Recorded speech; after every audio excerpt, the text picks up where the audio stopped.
Okay, good morning, good afternoon, and good evening to you all, and welcome to the AID Reimagined Global Summit 2020. My name is Rawad Mahyoub, and I am one of your co-hosts for today. And that's the first piece of good news I have for you. You won't have me for the whole 2 days. I have a great co-host from the Network for Empowered Aid Response, our co-host partner, Alex Mason, as well as a great team of interpreters and facilitators throughout the 2 days from several partners. Before we start, if I may, just some housekeeping announcements. Firstly, this is being recorded on Zoom, and also we are live streaming on YouTube. Secondly, we have the Q&A option for you. So please direct any questions and all questions to the Q&A option. And the chat will be available after the opening remarks. The Q&A, the questions will be answered from the plenary onwards, the plenary one onwards. But unfortunately, we won't have time during the opening remarks for questions to be answered. We will also have opportunity tomorrow and throughout the summit for interactions, not just by using the Q&A and chat options, but also we'll have opportunity for you to also raise your hand, and we'll be able to speak and also show your video if you want to. The other quick announcements, if I may, there's interpretation available today in Arabic and French, and tomorrow we'll also have Spanish as well, based on the requests in the registration form. Excuse me. And then finally, you have a few options in Zoom to react using non-verbal ways to sort of send us your feedback, either with thumbs up or down, or ask us to go slower, or the speakers to go slower or faster. But for the sake of the interpreters, I would ask and remind myself as well that if we can, when speaking, to speak clearly and slowly to make life easier for the interpreters. So that's the most of the announcements as we wait for people to join us. Again, I'd like to let you know that we have had a great response from this summit in terms of registration, with over 800 of people registering. So we apologize if at some point during the webinar some might not join us, but we'll keep an eye on that. I would also like to say thank you to all our partners, our co-host partner, Network for Empowered Aid Response. We were actually going to be hosting this jointly in Nairobi if it wasn't for our so-called big brother, COVID-19, restricting us from traveling and making this happen as a joint venture from Nairobi.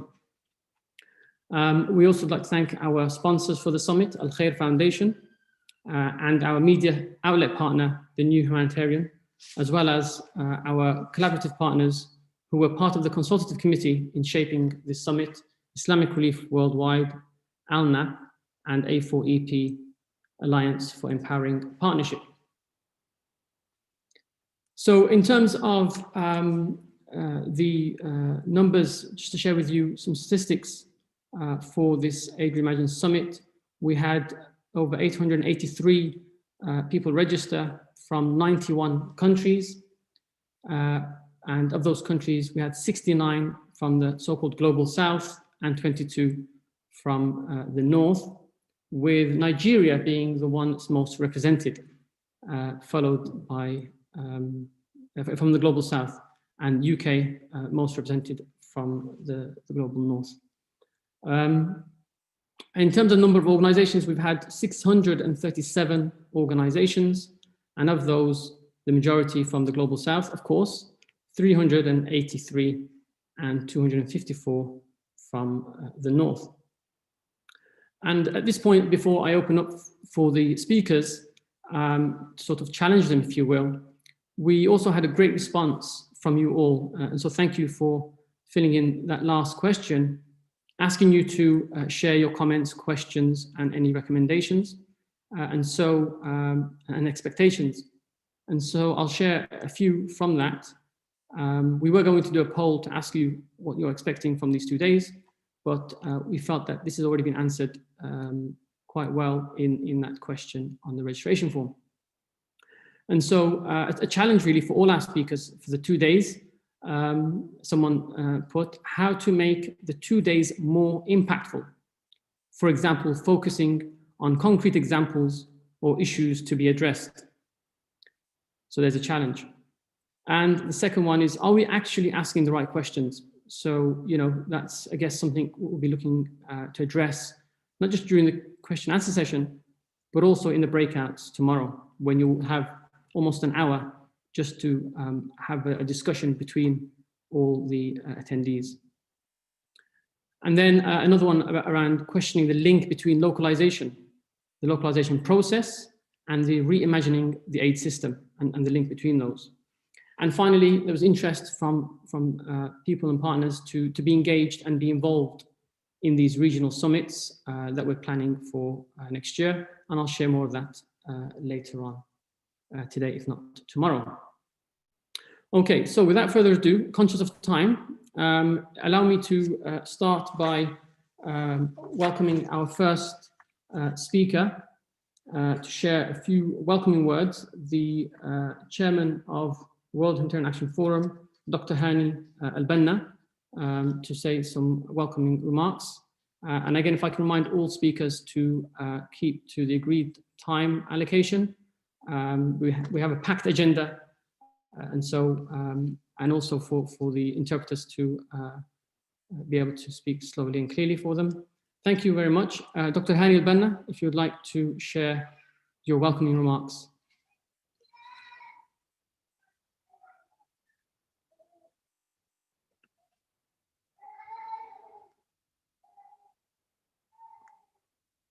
Dr. Hani?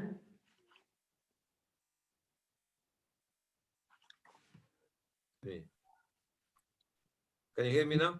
Yes, we can hear you. Go ahead, please. Assalamu alaikum wa rahmatullahi wa barakatuh.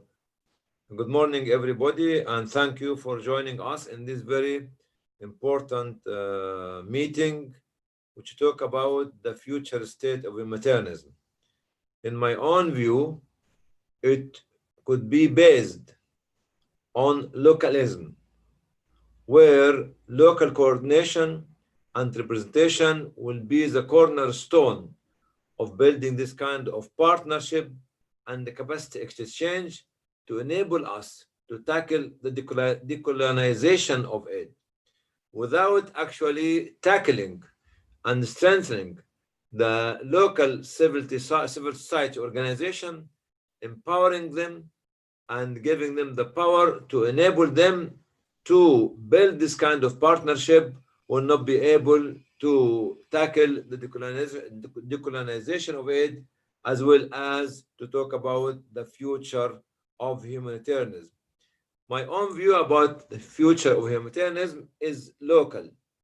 The localism for me is the time or the lifeline for all of us, actually, because they are the first responder, whether the local government, local municipality, or local organization, or local leadership, and they'll be able to tackle the rest of our problems on the local on the local level, the regional level, and the global level.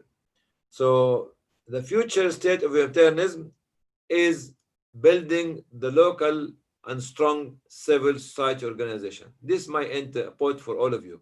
Assalamu alaikum wa rahmatullahi wa barakatuh. Thank you, Dr. Hani Al-Banna. Very, very useful reminder on your impression on the future of humanitarianism with localization at the center. And sorry, we didn't see you for most of the video, so apologies for that. Now you can see me now. Huh? We can see you now, that's the important thing. And thank you for keeping it nice and short. Secondly, I'd like to call Hibak Kalfan, the Executive Director of NIA, to say her welcoming remarks as our co-host partner. Hibak. Good morning. Thank you very much, Rawad. First, let me start by saying welcome to everybody. Good morning, good afternoon, and good evening, wherever you are. Welcome to the World Humanitarian Action Forum 2020 Aid Reimagined Summit. Oh, there we go, the video works. As Rawad just said, my name is Hibak Kalfan. I'm the Executive Director of the Network for Empowered Aid Response, better known as NEAR.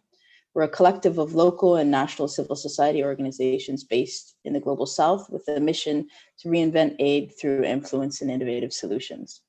As the co-host this year, we're excited about the conversations we're having around the future of humanitarianism, decolonization of aid, and approaches to local coordination mechanisms. At a time of uncertainty, we have a real opportunity to initialize transformative change. Each of the conversations we're having today and tomorrow are pivotal in order for our community of humanitarians to continue to invest in localized approaches. We at NEAR have worked very hard since our inception in 2016 to ensure collective commitment and action towards a more equitable, efficient, and effective aid system.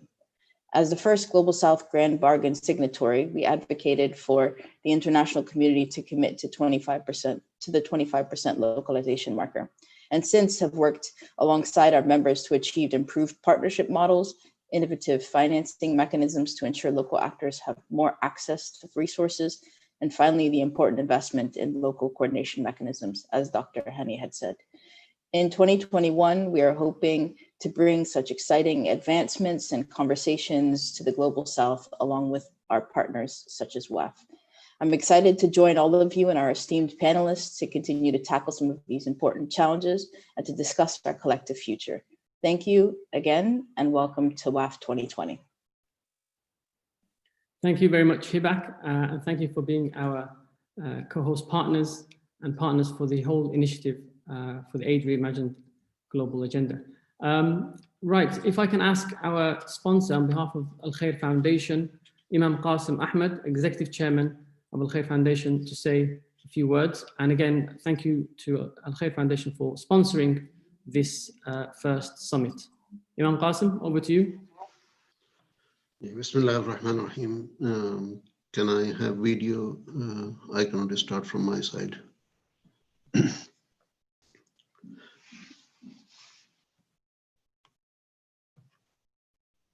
Okay. Bismillah ar-Rahman ar-Rahim. Alhamdulillah wa kafa wa salatu wa salamu ala nabi al-Mustafa wa ba'd. First of all, it is a pleasure and honor for us, for the team of Al Khair Foundation in UK to be part of this summit, World Humanitarian Summit. And I really hope for the positive outcome from this.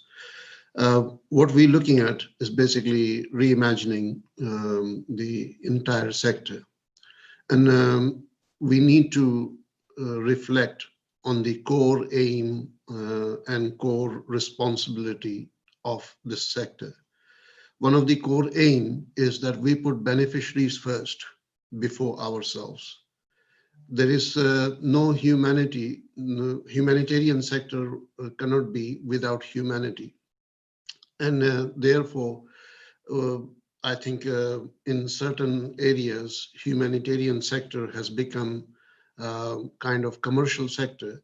So we need to reimagine, realign, and come back to the roots of this sector, which is basically to help people.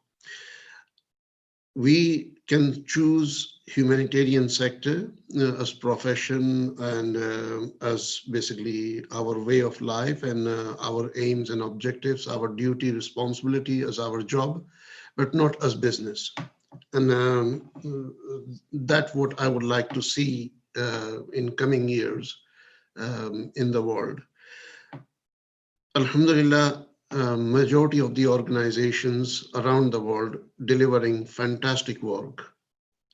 But from time to time, they need a bit of push, they need a bit of training, they need a bit of encouragement or a bit of guidance.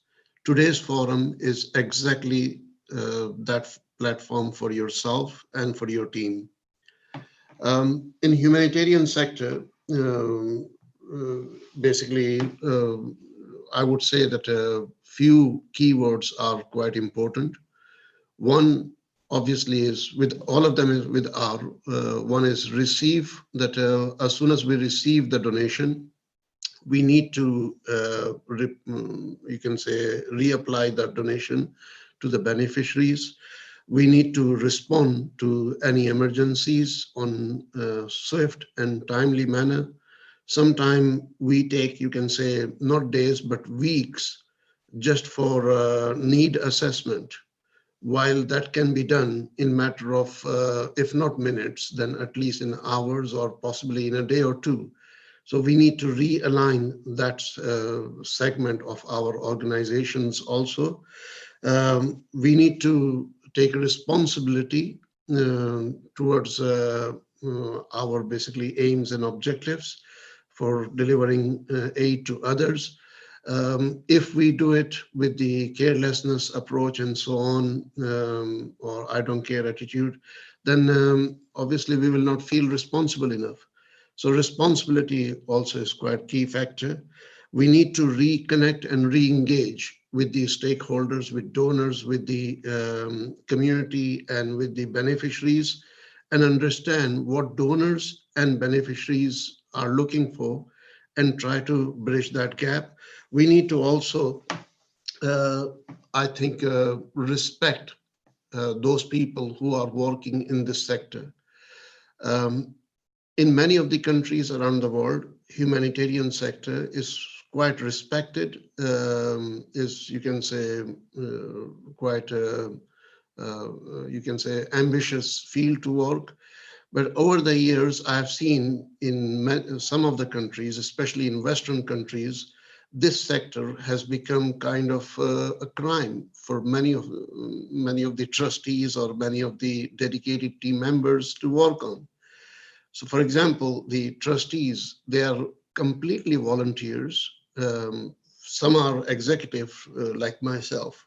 So that's different, but some of them or many of them are completely volunteers. They're giving their time, their commitment, their dedication and everything, but they face a lot of, you can say, pressure from regulatory and this and that, where the element of reward is less, and kind of pressure or penalize or even looking at with the criminal type of thing is far more greater. So I think this sector deserves respect, and we need to advocate towards that. The governments, the authorities, officials, everybody need to realize that this sector is doing great work, fantastic work, and so on. And finally, what I would like to see is that at least recognition, or if possible, reward in this sector by the authorities and so on, inshallah. This is fantastic platform for you, and I hope, inshallah, next 2 days will be amazing for everyone, including myself, to learn, educate ourselves. Jazakumullahu khair. Wassalamu alaikum wa rahmatullahi wa barakatuh. Thank you very much. Thank you very much for your interesting points and challenges for the 2 days. Yes, indeed, to respecting and protecting the sector. Very much an important point. Again, if I can ask attendees to refer to the website for the bios of the speakers. Apologies, in interest of time, we couldn't share the bios of all the speakers live, but they are available online should you want to access them. Thank you again to all our opening remark speakers, Dr. Hani Banna, Hibak, and Imam Qasim. Unfortunately, Mihaela Magovic from ECHO, Deputy Director of General Affairs, has given her apology this morning due to unforeseen circumstances and will not be joining us during the opening remarks. So with 1 minute to go, if I can just share with you quick sort of, if you like, points on WHAF and the Aid Reimagined Summit initiative. We have the Aid Reimagined Global Summit is obviously is nothing new in terms of reimagining aid. This is something that's been on for many years, if not decades. What we're trying to do with the Aid Reimagined initiative is to essentially bring partners together and collaborate on this agenda. And it's a long-term agenda. This is not a 1 or 2 day summit. This is part of at least next 12 months, but also for the Aid Reimagined Agenda 2030, where we would like to involve more partners in this initiative and to, dare I say it, be led from the global south, as well as to ensure that it's action orientated, whereby we don't just have summits where we bring people together to discuss issues, but also to look at turning those solutions and recommendations into actions through research, pieces of research to inform and form policy change, as well as advocacy campaigns. I'll be sharing more about the Aid Reimagined Summit series towards the end of today, if we have time, hopefully, but definitely tomorrow during our breakouts and last session. Without further ado now, it is time to start our first plenary, the future state of humanitarianism. And here I'd like to thank our media outlet partner who helped put this together with the first plenary being moderated by Safa Shah Khalil. If I can ask Safa Shah Khalili to join us on the panel, and she is. Excellent, thank you, that was quick. Founder and host of Rethinking Development podcast. And I encourage you all to have a look at that podcast, some very interesting interviews and discussions, as well as the State of the Humanitarian Sector podcast at the New Humanitarian. And so without further ado, I will pass you over now to Safa to moderate the first plenary for us for the next 55 minutes. Safa, over to you. Thank you so much. Welcome everyone. Thank you for joining us for this panel discussion on the future state of humanitarianism. My name is Safa and I'll be moderating the discussion amongst our 4 panelists over the next 55 minutes. As we begin to speak, if you have any audience questions, please feel free to put them in the question and answer box on Zoom, and at the end we will try to answer some of them. So each of us today, whether we are in the audience or on the panel or on the organizing committee, we bring to this conversation our own unique perspectives, our own unique experiences and outlooks that in turn inform and shape how we think, how we know, and how we act. So in order to get to know each other a little bit, I'd like to invite the 4 panelists to briefly introduce themselves and share a bit about their positionality or what unique lens or perspectives they are speaking from today. So maybe we can begin with Dr. Aminu Kanu. Thank you very much, Safa, and it's a privilege to be here. My background is as an ecologist come climate change person. I was a researcher at the Lake Chad Research Institute in Nigeria, which is in the Lake Chad Basin, where we've been facing insurgency for the last 11 years. Then I was special advisor on policy at a network of environmental NGOs based in the UK in Cambridge. I was also special senior policy advisor at Islamic Relief Worldwide, based in Birmingham. I was head of research at the Humanitarian Academy for Development in Birmingham. And recently, I've relocated back to Nigeria. I'm CEO of the premier environmental and development national non-governmental organization called Nigerian Conservation Foundation. So the perspective I hope I bring is first, the whole nexus between development, humanitarianism, and the environment and climate change.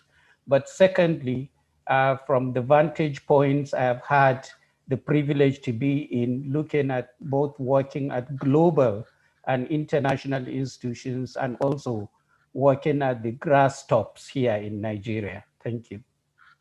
Wonderful. Thank you so much. Maybe Professor Hilhorst, you'd like to go next?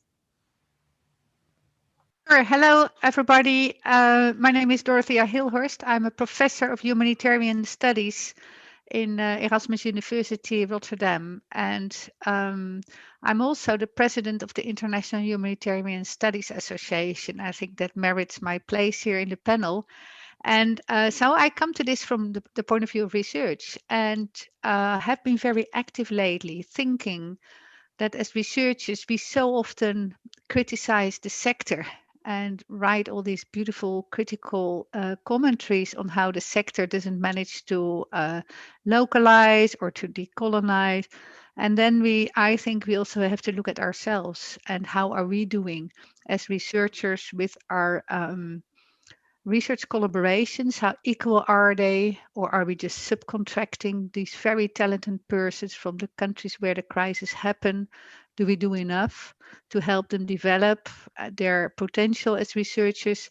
And with the people in the communities, do we do enough to create participatory research designs and make sure that we actually give people a voice and don't go for the extractive research methodologies? So I'm very passionate about that. And I know it's a sideshow from the humanitarian action itself, but nonetheless, I think it's very important as researchers, we also look at our own practice and don't only criticize the humanitarian action. Now, I think, is this also my time to say something about the content of the panel, Safa? Just a little warming up where I stand. I was asked, like, so what would you give the priority? Now, there are many priorities, but one of them for me is all about mindset. And very concretely, I would love to see some changes to the dictionary of humanitarians. And I have two preferred on my wish list that we should really get out of this dictionary. The first one is the word beneficiary. When you come to think of it, it means the person who is being done good to, meaning the humanitarian is the person doing the good to that other person. And it's very much denies, I think, the agency, the initiatives that people themselves take to sort of manage in their own lives and do their own things. And also it sort of denies, I think, the accountability relations that should be existing between aid givers who usually use taxpayer money and the recipients of aid. So I really would like you to just erase that word, aid beneficiary. The second word I would really like to erase is the word capacity building, because I think there's something really wrong with it. We're talking about usually local or national agencies that have a lot of capacities, maybe not the capacities to manage a project in the way that their donors like it, but there's lots of capacity that can be developed and can be supported, but it's not like something that is lacking and we need the engineers and the technical builders, Bob the Builder coming from outside, usually the north, to build up those capacities. In other words, to get rid of is capacity building and beneficiaries. And then I'm already happy with the summit if that could happen. Thank you. Thank you so much. Maybe next we can hear from Professor Darshan Shrestha. Hello, everybody. I am Hari Darshan Shrestha from Nepal. I am from the engineering background. And after working about 7 to 8 years in the humanitarian area, mainly in the Haiti, Aceh, Pakistan, East Timor, I came back to Nepal and established the NGO, Center of Resilient Development, CORD, and working in humanitarian sector. I think this is the right time to having a discourse on need on shift of humanitarian and humanitarian aid, as COVID-19 affected almost all countries and most of them are facing economic crisis and movement of people restricted to control transmission of corona, which compelled us to rethink on recent practices on humanitarian sector and are reflected basically on recent disaster and its response, such as on the cyclone Amphan in India and Bangladesh, and also as I am involving in reconstruction of Gorkha earthquake in Nepal. These basically response activities did not get enough support and global as well as local attention. And major message from COVID-19 we have to put forward is a shift on approach. That is from priority on post-disaster response to reducing vulnerabilities, risk reduction, emphasis on contextual approach, priority on building resiliency of local community, and involve more local actor on humanitarian sector. That is what we should discuss and go forward. And I will talk more on my own experience and the global South perspective. Thank you. Thank you very much. Jessica, I turn it to you.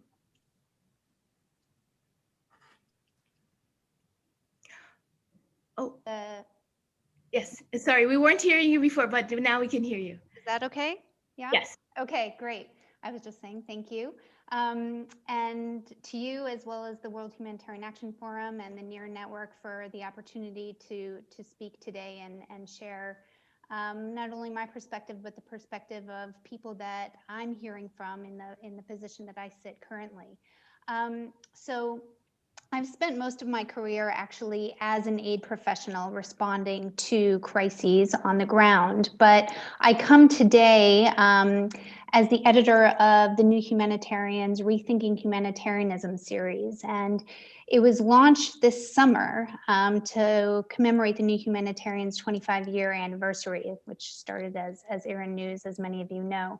But I had started talking to the New Humanitarian about the series at the beginning of this year before COVID-19 swept the world. And we wanted it to look back on how the aid sector had changed over the past 25 years and whether it had delivered on its promises in that time and what were some lessons that we could draw from the future. Well, since those original conversations, the world changed dramatically, not only with COVID-19, but also the Black Lives Matter movement. And it sparked some rethinking within the humanitarian sector, which I think we're going to talk about today and which this whole summit is about. Humanitarians began asking questions about their role of relieving suffering in the West. We started reflecting about racism within the humanitarian sector and how the sector is part of and contributes to power imbalances that make up the world order. And other existential questions emerged too about the current configuration of the humanitarian system and whether it was the right solution to meet the magnitude and scale of crises like not only COVID-19, but also the climate crisis. And so we thought that this would be the kind of systemic crisis that would provide the opportunity for change. And so we set out trying to unpack some of these questions and to look at historical trends in aid and what we could learn from past turning points. But we also wanted to look to the future of the sector and to envision what it could be, not only based on its past, but where it is today. And so I'm here today really as a curator of other people's ideas. Over the last 8 months that I've been working on this series, I've spoken to people and been in the thick of these conversations around change. And so much of what I will say today comes from contributors to that series. But one other thing is I'm also a professor, and that's only relevant to today's discussion in that I'm also part of trying to promote these ideas in future humanitarians, the students that I teach. So thank you again. Thank you, everyone. Many important points have been raised, and as you can see, there are different priorities, different perspectives in this conversation today. And the majority of our time will be spent speaking towards the future and the visions for the future. But in order to do so, it can be helpful to at least briefly look to the past and reflect on maybe some of the practices, the systems, the language, the assumptions that you yourself find problematic or that you're trying to move away from and that you no longer want to reproduce. So at this stage, I'd ask you to please reflect on that. And maybe this time we can start with Jessica. Sure, thanks. So, I think when we look at the past, it's important to think about the foundations on which the sector was premised, and that is around relieving human suffering. And that's a worthwhile and noble premise, and I don't think any of us would argue with that. And it's still the objective of the system today. But what we're hearing, and I don't think this comes as a surprise to anyone, just based on the remarks that we just heard and the remarks and the welcoming that the second panel is on decolonizing aid. There's another one on local representation. Is the way that we being the international humanitarian community have gone about achieving those objectives is what's been objectionable. And particularly the notion that the West comes in to dictate the rules of how humanitarianism will work in other countries, or going about solving problems in countries when many places, who can determine their own fates. And what we're seeing in this moment, and again, this is not new to anyone, I think, is that frontline responders are being recognized in new and more meaningful ways. Their role, value of local leadership, of community groups, neighborhood associations, it's always been there, but we haven't formally recognized it, we being the international humanitarian sector. But there's not only more space to acknowledge this contribution today, but we're relying on it in new ways. And I recently moderated a panel for the ALNAP annual meeting where someone was talking about how COVID-19 has put rocket boosters under some of the ideas of what we've always known was needed. The use of cash, putting people at the center of response, getting ahead of crises that are recurring and predictable. And we have tons of frameworks and policies and have held conferences about all of these things. And they're not new. We have the evidence about what needs to change. And I don't think I would shed any light on those issues. We know them. But I think what we don't want to reproduce is how the sector goes about making change. And this is a theme that's come out of one of the parts of the new Humanitarians Rethinking Humanitarianism series called The Future of Aid, that's currently running. But how the sector actually goes about changing. We don't need another reform agenda that tinkers at the margins and makes sort of technocratic changes by insiders to a model that's already flawed. And if you just look at some of the commitments made at the World Humanitarian Summit, which is nearly 5 years ago, you see that many of those changes were more rhetorical than have been put into action. And some have made more progress than others. And I think that this moment has accelerated some of those conversations. And there was a lot of excitement and momentum at the start of the pandemic, but I don't think that we're really anywhere near this sort of utopian future that we dream about, or that change is a guarantee or a given. And many people are expecting that when we all get a vaccine and travel restrictions are lifted, for us to see a drop and a pullback to old ways of working, which I hope doesn't happen. And I think in some ways we may not be able to, because the situation has also shown that humanitarianism is just a tiny part of a broader world of aid. And I think that's something we've paid lip service to in the past, but in today's crisis, with funding from financial institutions, local leaders, governments, the private sector is really dwarfing that of the humanitarian sector. We're coming to terms with our scope and size amidst a much larger set of actors, including affected people themselves. So the change needs to be led by people on the ground, because another reform agenda that is promoted from headquarters, I don't think work. And I think a positive outcome of this moment has been to refocus our efforts on attempting to more deeply understand the value and the operational role of the international humanitarian sector. And I hope that recognition and humility is something that will last. Absolutely. Would any of the other panelists like to follow up on that? I see you nodding, Dr. Aminu Kanu. Would you like to go? Oh, I think you are on mute. Yes. Yeah, can you hear me now? Yes. Yes, no, I would really want to, because especially as Jessica said, after the World Humanitarian Summit, a lot of us were thinking that things will change and will change fast. And the changes have been on the margins and incremental.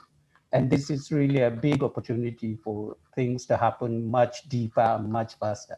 When I look around me about, especially where I live here, I think the visibility and recognition of aid, especially in the cases of humanitarian situation as we have in the Lake Chad Basin, is that the visibility is mostly tilted towards foreign, is too foreign, is too poorly coordinated, and is too rigid and not agile.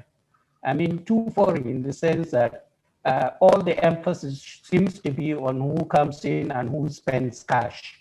And the in-kind contribution of local people, which seriously dwarfs the cash spending, is definitely under the radar. Nobody is giving any recognition or much to that.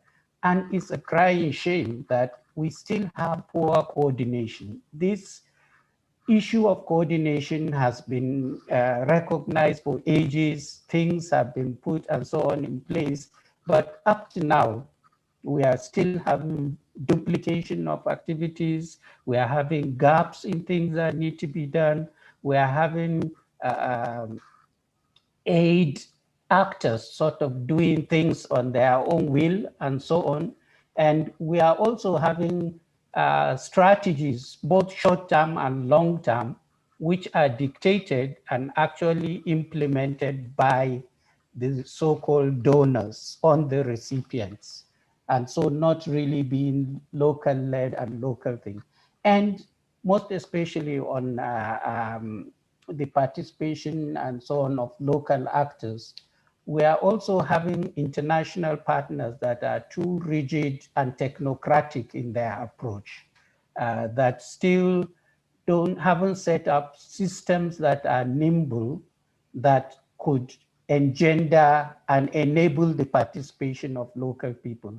And we still hear issues about compliance and contractual issues being barriers to participation of local people. 12 years in this crisis we are having, we are still hearing about lack of local capacity, which to me is an indictment of the international partners, because either you should have built this capacity over 12 years, or you should have changed your system such that you still get the accountability and other things you need, but that enables local people to participate. So these are really crucial issues. Some of the other things I've heard from the opening address, especially about compassion and the need for us to really keep our eye on the ball, that this whole thing is not a business. It's not just a job. It's based on compassion and solidarity. And one of the phrases I would want Dorothea to really consider on banning, in addition to beneficiary, is let's change the system of this whole donor-recipient relationship in the aid system. And maybe we'll get a chance to dig deeper into some of these, but let me give others a chance to comment on this.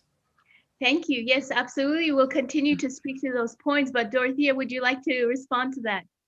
Yeah, I would. Thank you. First, I really love what you said about compassion, and it's not a job. And we know, and I think Jessica also spoke about, is that the core of humanitarianism is this principle of humanity, the desire to relieve suffering wherever it may be found.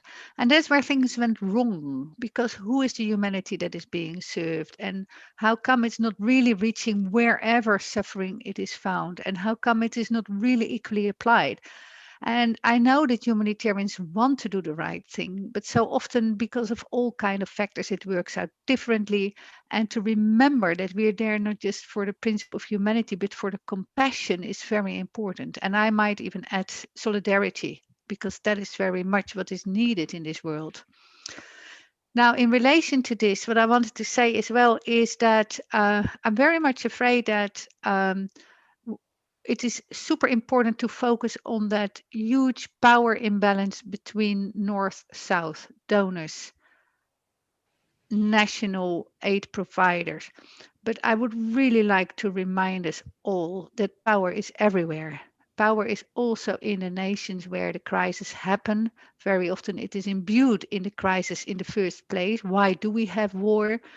I must unfortunately say that many countries are governed by governments that have very authoritarian characteristics and may not care so much for the suffering population. And we see everywhere in the world a very strong shrinking of space of civil society and where people may be found. So please, let's always remind ourselves that power is everywhere and that accountability therefore is very important. And then finally, what I wanted to relate is I saw somebody asking, I haven't written an answer to that one because this person said, yes, but we've been talking about this for so long. How could we now change? What will now happen? And the only answer I can think is that I hope to see that now change is demanded from below. It's claimed from below. And for too long, change in the humanitarian sector, including the academic community. Let's not think that I'm here to criticize from the outside. I include the academic community. And for too long, change has happened as kind of a discussion, a conversation between white people, so to speak, and between people in the North. And the only way I think change will really happen if we don't just see I mean, when you talk accountability, you often talk about the invited spaces, like would you like to put something in the complaint box, or can you, join this evaluation and do an interview? But to really claim space for accountability and to claim space through advocacy, even activism, I think that is the only way that things will really change. And I hope this is the moment, because honestly, I came from a more activist background. I'm a development sociologist. I worked with NGOs in the South before I entered this field. And I've always been a bit surprised, like how quiet it is in the humanitarian domain. And I really think that will make a change, because things and power doesn't change itself, unfortunately. We've seen that in the past. Power is really only changing when it's challenged from outside and from below. Thank you. Professor Shrestha, would you like to speak to the context in Nepal? Yeah. What I am thinking is, for example, we are implementing and replicating the program basically without knowing the context. For example, somebody developed in some context, but we are replicating and implementing the program without knowing the local context, and similar to the without study of long-term impact, and had adverse effect, and did not address mainly the do no harm principle. For example, food for work program, implemented in western part of Nepal 30 years back, maybe 20 years back, and still it is ongoing. Yeah. And where food security is crucial. Therefore, program is needed. But in long term, its negative impact seen in agriculture, as most of the farmers changed their occupation to labor and moved out on seeking of opportunities. Because in Nepal, we do not have an agriculture industry. This is the domestic industry. Therefore, people change the occupation due to the cash for work. Similar due to the food for work program.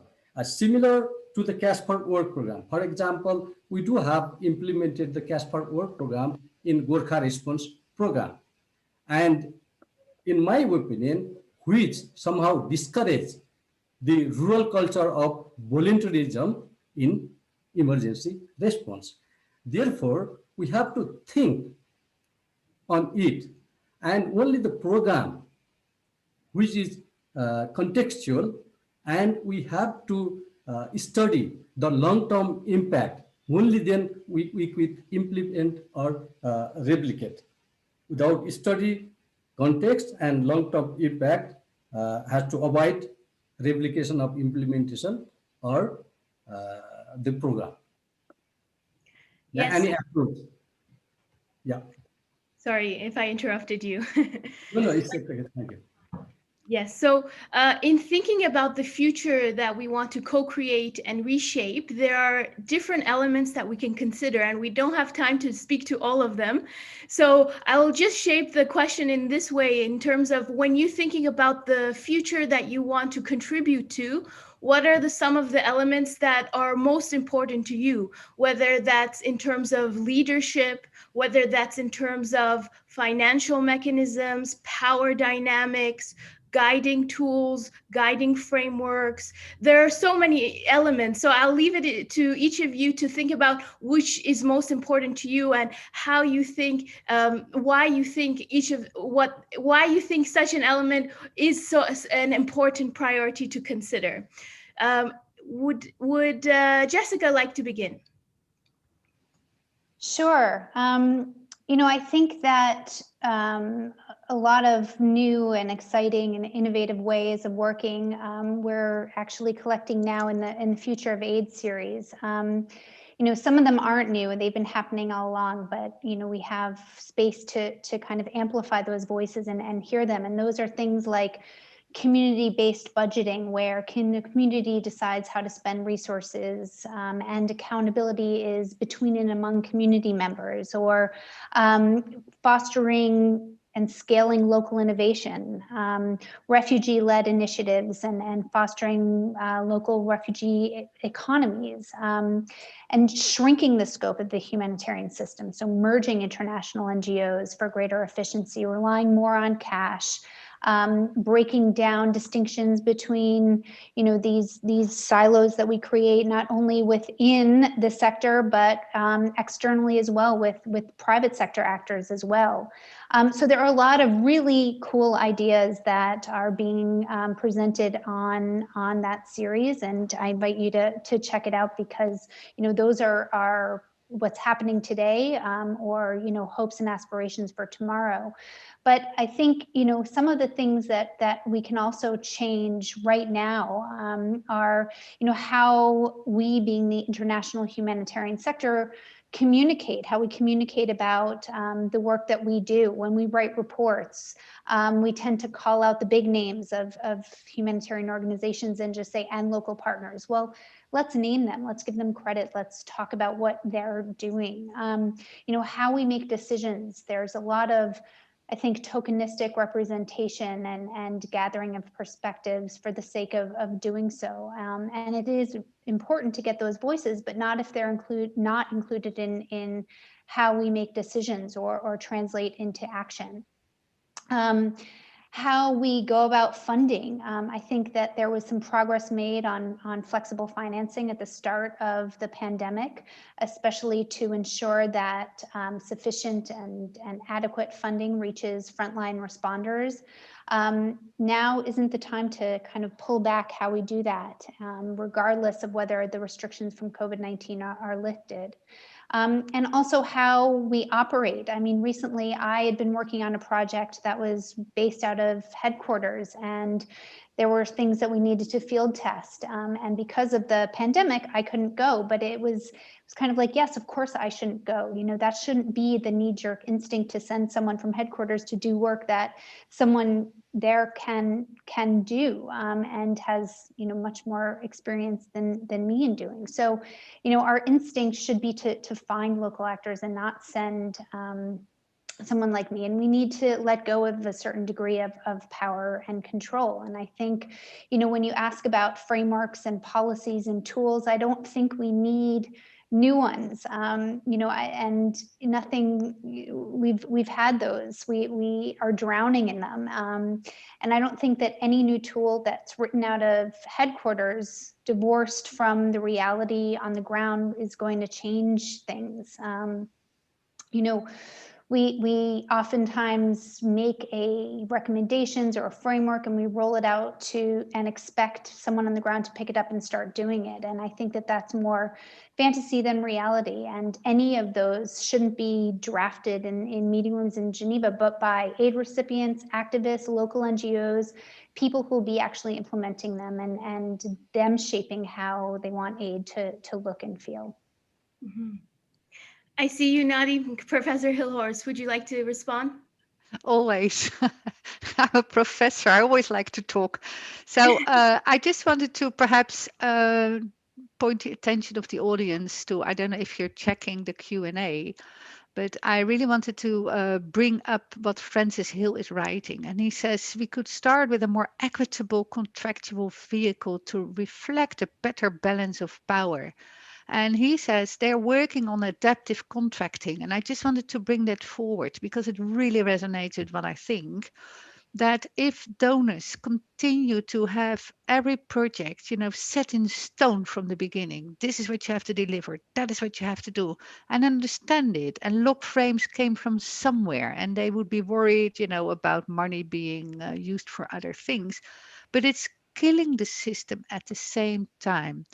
We have to trust humanitarians on the ground, that they know in the setting and in the context what is the best way forward.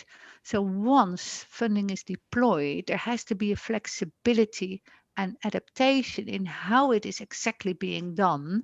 And the key is, as long as humanitarians are very accountable to the communities where they work, so people have a voice and they can actually speak out and they can give feedback, then having a certain level of adaptivity on the ground will really make a huge difference for the future of aid. It's not so difficult. It's a matter for donors to change their sense of that they have to control everything. And we have to trust humanitarians on the ground.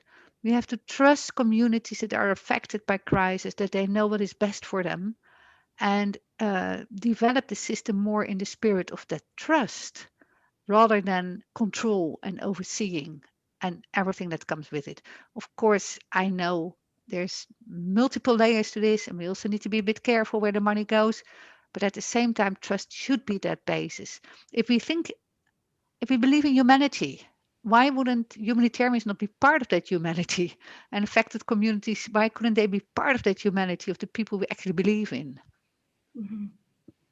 Very important points, absolutely. Speaking to trust, would you like to respond, Professor Shrestha? Yeah, basically, I will emphasize again on the contextual approach. In my view, at present, normally humanitarian work sector are dominated by the global north because of mainly the mindset of global south as a recipient and global north as donor.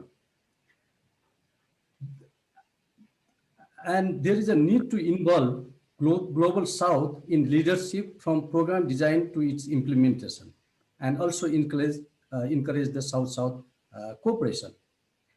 This contextual approach is important because from where and whose perspective you are looking on it is more important. I will give you one example. For example, perception of risk on jumping of 3 feet horizontal distance at ground and at 50 feet high is different. Despite of the same physical distance and capacity of jumping, because of change of perception, looking at risk with elevation, you will jump effortlessly on ground level, but you may not jump same distance at 50 feet height. Therefore, what I am trying to say is planning, programming, tools, and implementation strategy should be based on context, mainly from the global south perspective. This is how we could redistribute the power and set the humanitarian agenda. Mm-hmm. Mainly by making the contextual, because it is important from where and who is looking the things. Perspective and perception is depend. Thank Absolutely. you. Thank you. Yes. Professor Aminukanu, would you like to speak to those concepts? Yeah, and I think in particular, pick up on what you said earlier. I think one of the ways to make major progress into the future is looking at the funding mechanism. But also the other issue is with local leadership. And we have an example in Nigeria here where the whole plan for addressing the emergency was not developed across the whole regions where the insurgency is active until 5 years into the emergency. And that plan was pan-regional. It was developed mostly with support, both financial and technical, from people who are either international or at a national level. And 5 volumes of huge reports were produced that I don't think many people have read. Those things were dumped in a shelf somewhere.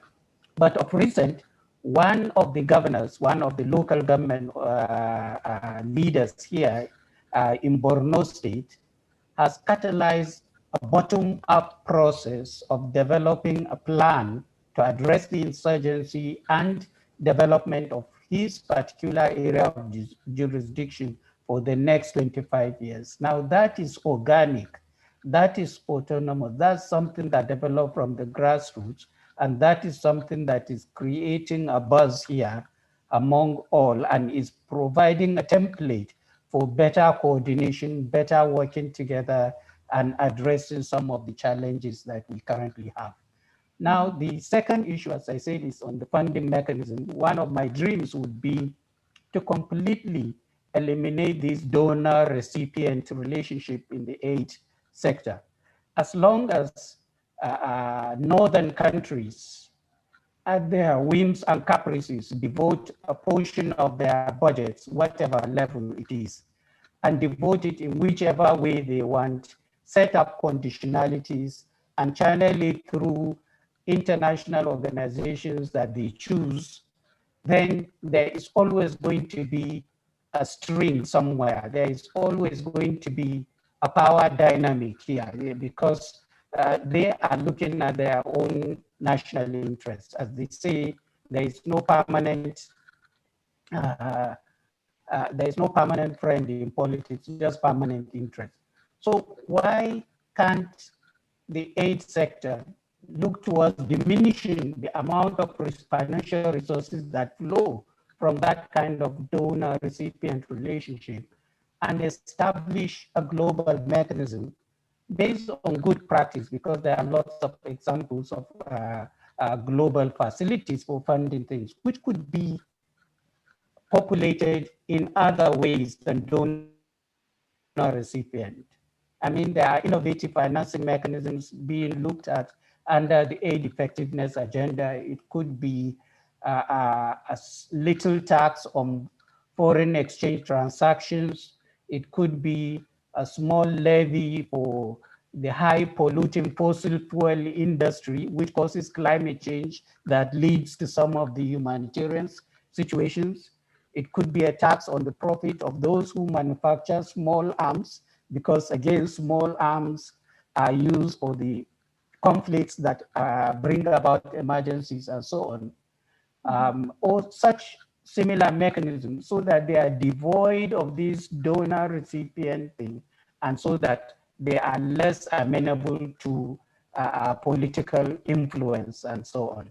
Now, in that case, then the so-called recipients in the South would not feel beholden to the northern countries that are the donors or whatever who provide some of the financial resources. So that's something on the financial mechanism. But I also think, in addition to solidarity and compassion, we really need to look at subsidiarity. And there is a point that Dorothea mentioned in the beginning, that really things should be done at the lowest level where possible. And the tasks that need to be performed at a higher level should be only those that can't be performed at the lower level. So if we could imbibe the principle of subsidiarity, then I think there is a much better chance of addressing some of the problems that we have currently. Thank you. Thank you. Just looking at the time, I'll just provide my final question and we'll go into the audience questions right after. But in thinking of more concrete actions, could you maybe reflect on or explain one specific action or project that you as an individual or you in terms of your organization is currently involved with that you think is contributing to redefining the future of humanitarianism or is future looking? Would someone like to begin? Oh, Yeah.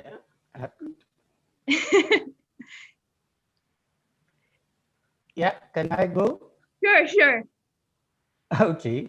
I think there is a potentially exciting project we are just piloting, and we want to scale it up hopefully from next year in the Lake Chad region of Nigeria. And that is where we have had people displaced who have been in IDP camps. We are now getting to the stage of the resettlement stage. So the conflict in certain areas has lowered to the extent where people are going back and picking up their livelihoods. So the support is now beyond going into IDP camps and so on. And what we are doing as an environment group as well is where their fields have been overgrown by grasses and other things, but there are some shoots of trees in the place. And those are trees that are leguminous, that enrich the soil, that make them more resilient to the potential future impacts of drought. We are working with these farmers in order to encourage them to make it into an agroforestry instead of slashing, clearing, and burning the whole field and getting rid of the trees. We are giving them some incentives and technical support so that they are living trees on their farms.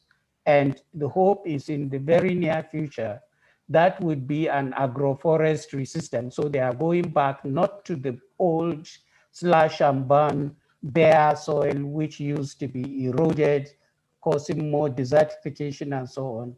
They are getting to a place which has trees, and they can use the benefits from the trees, whether it is the shade it provides, or the enrichment for the soil, or the erosion it binds, or fodder for their animals. And that has been tried elsewhere, as people know, by World Vision in Niger and World Agroforestry Institute elsewhere in Africa. And that, I think, is a potential game changer, because one of the root causes of the problems we have in the northeast of Nigeria is desertification. And this could be a way to address it. Mm-hmm. Thank you. Professor Hilhorst? yeah. Sorry, I'm so distracted by these wonderful comments in the chat bar. So when you see me looking the other way, I'm just typing with everybody. It's really nice. I have a project which I really like. Of course, I have not so many projects to choose from, but I'm dealing with a project about the protection of sexual exploitation and abuse. And what is so nice about it, we do it together. It's researchers and the CHS Alliance, the Core Humanitarian Senate Alliance. So we have all these accountability issues built in and make sure that the communities can speak about it. But at the same time, we have a space in the project where national from the country, civil society and outstanding researchers are doing a piece of research that informs the humanitarian action, but from outside. And they also look at the humanitarian system to give their observations, to give their comments, and we put that together in one project. And I find it very important because humanitarians they cannot help it. They tend to look inside the system and from inside the system out. So here we build in that there are also people outside of the system, spokespeople for their society, people who are very well respected in their society and who look in and observe and share and do some research and inform. And I really look forward to that. Wonderful, thank you. I think, Jessica, you had your hand up earlier. Sure, yeah, thank you. I mean, those were amazing examples. What I'm doing is not as tangible, but I think this series that I'm editing, which I spoke about, the Future of AIDS series, and it's really amplifying voices from people who are working on the front lines of crisis. And it's a range of voices, ideas, everyone from very senior level people in the international sector to people in communities, refugee-led initiatives. And it's, giving them a platform and a voice on the same stage as senior level UN workers, right? And, cultivating those perspectives, and it's changing the conversation. So we're also accepting other visions too. So if you have them, I encourage viewers and participants to submit those as well. But one other thing I just want to say, because I mentioned it at the beginning, is, I teach, and most of my students come from North America and Europe, and, they're very keen and eager to break into the sector. They've invested in master's degrees to help them get there. And, whereas once I may have said, go get some experience on the ground, but I think, where on the ground is actually changing. And change in our sector won't happen unless the countries where many of them come from change as well. And we've touched on this lack of political will, about funding, about the priorities that the sector focuses on around these artificial siloed approaches to humanitarian development assistance.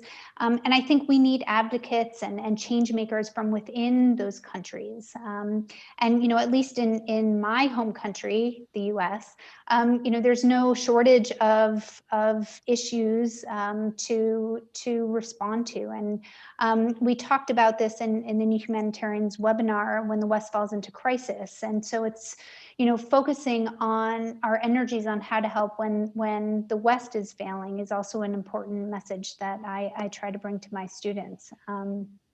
So those are some ways that I hope I'm contributing. Thanks.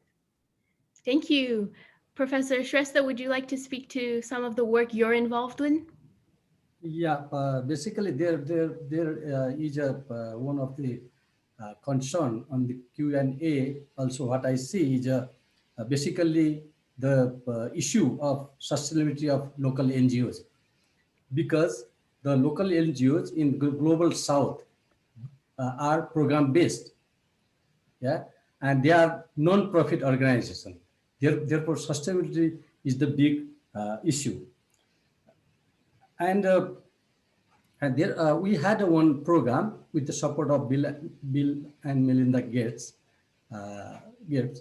Basically, what we did is we tried to look on the sustainability of the local NGOs, basically local actor, and also in the same time we try to involve more stakeholders like civil society, social organizations, and also government organizations on the mainly on the humanitarian area. That is what we tried to address the sustainability of local NGOs issues, and also include more stakeholders or actor like a humanitarian actor. Thank you. Thank you. That leads us into some audience questions. We have a few minutes left. One anonymous attendee mentioned that, wrote that you mentioned that the Humanitarian Summit commitments were mostly rhetorical, and I agree. How can we persuade and ensure funders, INGOs to invest in local responders? How can we change this culture of international response as being seen as best? Would someone like to take that? I'll just answer very briefly and then open it, let others, because I think I said that. I think it's already happening. I think we're already seeing that, and we're seeing local leaders take, the lead. And so it's not necessarily a matter of, allowing that to happen. It's already happening. And I think if anything, this moment has forced us to let go of some of the power and control that others have mentioned. And And, it's undone some of the assumptions and biases that sort of blocked change in the past, and for us to progress on some of those commitments to the World Humanitarian Summit.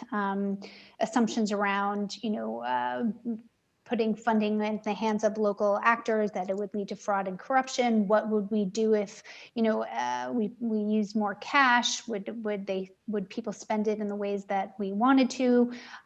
So some of those, I think, assumptions have been undone or proven wrong in this moment. And I think that that's why, hopefully, there's more momentum and these will be accelerated.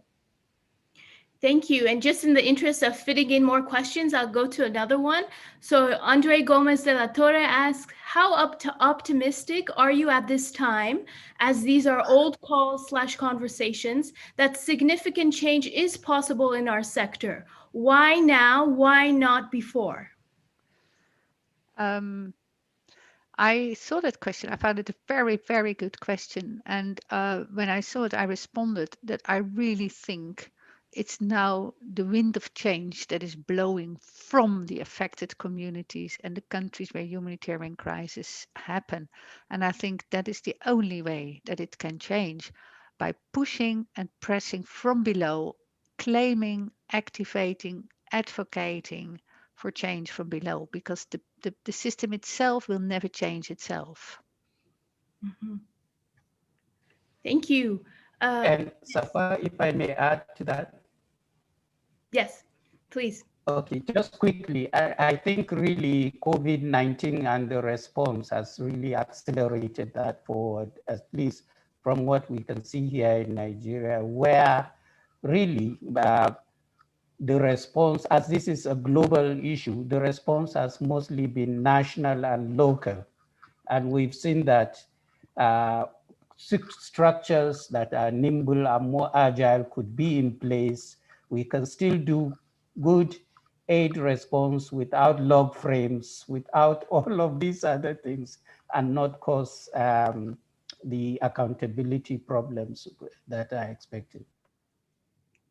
Thank you. And just as a final question, Thamris Khan asks, to my colleagues from Nigeria and Nepal, we already have many indigenous humanitarian organizations in our countries that have been working to meet needs for decades.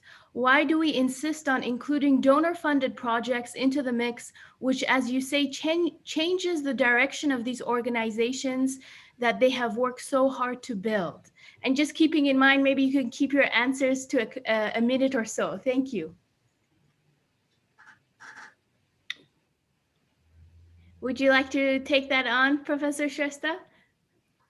Yeah, that was what I basically raised the issues also. Yeah, we do have as I mentioned, the culture of voluntarism in the time of response. Yeah, basically, yes, that has to be go along with, and at the same time we have to also how to say, build the new humanitarian actor, as I said, and also try to involve more stakeholder, including the government. Thank you.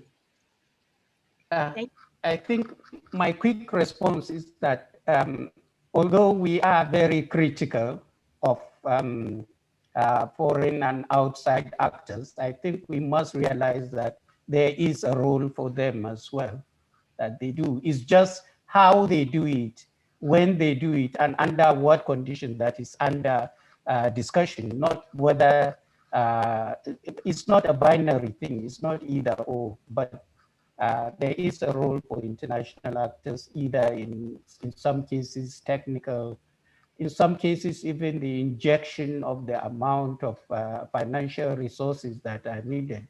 Remember, emergencies overwhelm systems, and that's why we all need help when they happen. But it's how you help and who helps and who takes the decision in that situation that is important. Mm-hmm. Thank you. Oh, yes. Yeah, if I can make a final contribution. a few minutes. I mean, Oh, sorry. I would just say one little thing here, and I want to connect to Samruti Patel in the chat bar, who says, how can we make sure that there's no retaliation when local actors speak up? And that's another task of people who you might think are the international actors, to help their friends in the localities to speak out for them and speak up for them if they need our protection, because it's true, there is retaliation in the sector. Thank you. Thank you, everyone. Very important points and so many nuances that we haven't even got into yet, but that's all the time we have for today. I thank you for your time, your insights, your commitment, your passion. It's been a pleasure for me to facilitate this talk. And now I'll just hand it over back to Rawad, who will take us into the next part of today's program. So thank you again. Thank you. Thank you. Thank you very much to the panel as well. Some really interesting and exciting points raised. Some that stand out for me around the, obviously the bottom-up approach, which I referred to earlier. So I'm glad that's been brought up a few times. Making sure that we, make that change happen, and now better than never. And to claim the space and that context is key. And you'll see later why that is important for this summit series as well. And of course, trust and equitable partnerships. Thank you again, panel, for some amazing responses to the questions as well, and to the attendees for those very challenging questions. Please do continue to use the Q&A box for questions, and the chat to also network amongst yourselves. We will go into a break now for 5 minutes. We'll still have a break for 5 minutes. So if you can join us back here, don't leave the room, so to speak. We'll still be live. We'll be waiting for you. But if you need to get that quick drink, etc., then please do join us again in 5 minutes at 13:26. In 5 minutes, we'll start with the next panel on the decolonisation of aid. Thank you again to this panel, and thank you, Safa, for moderating. Thank you. Thank you. Thank you. Bye. Thank you, everybody. Bye-bye. Bye-bye. Thank you. Thank you, Dorothea. Bye. Thank you, Harry. Thank you, Dr. Mukhtar. Thank you, Jessica.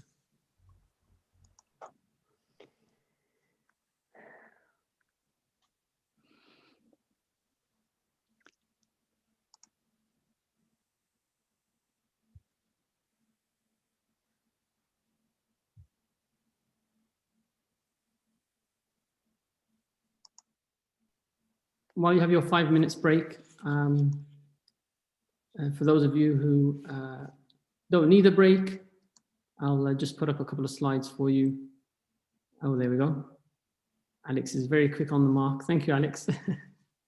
Great stuff. Excellent.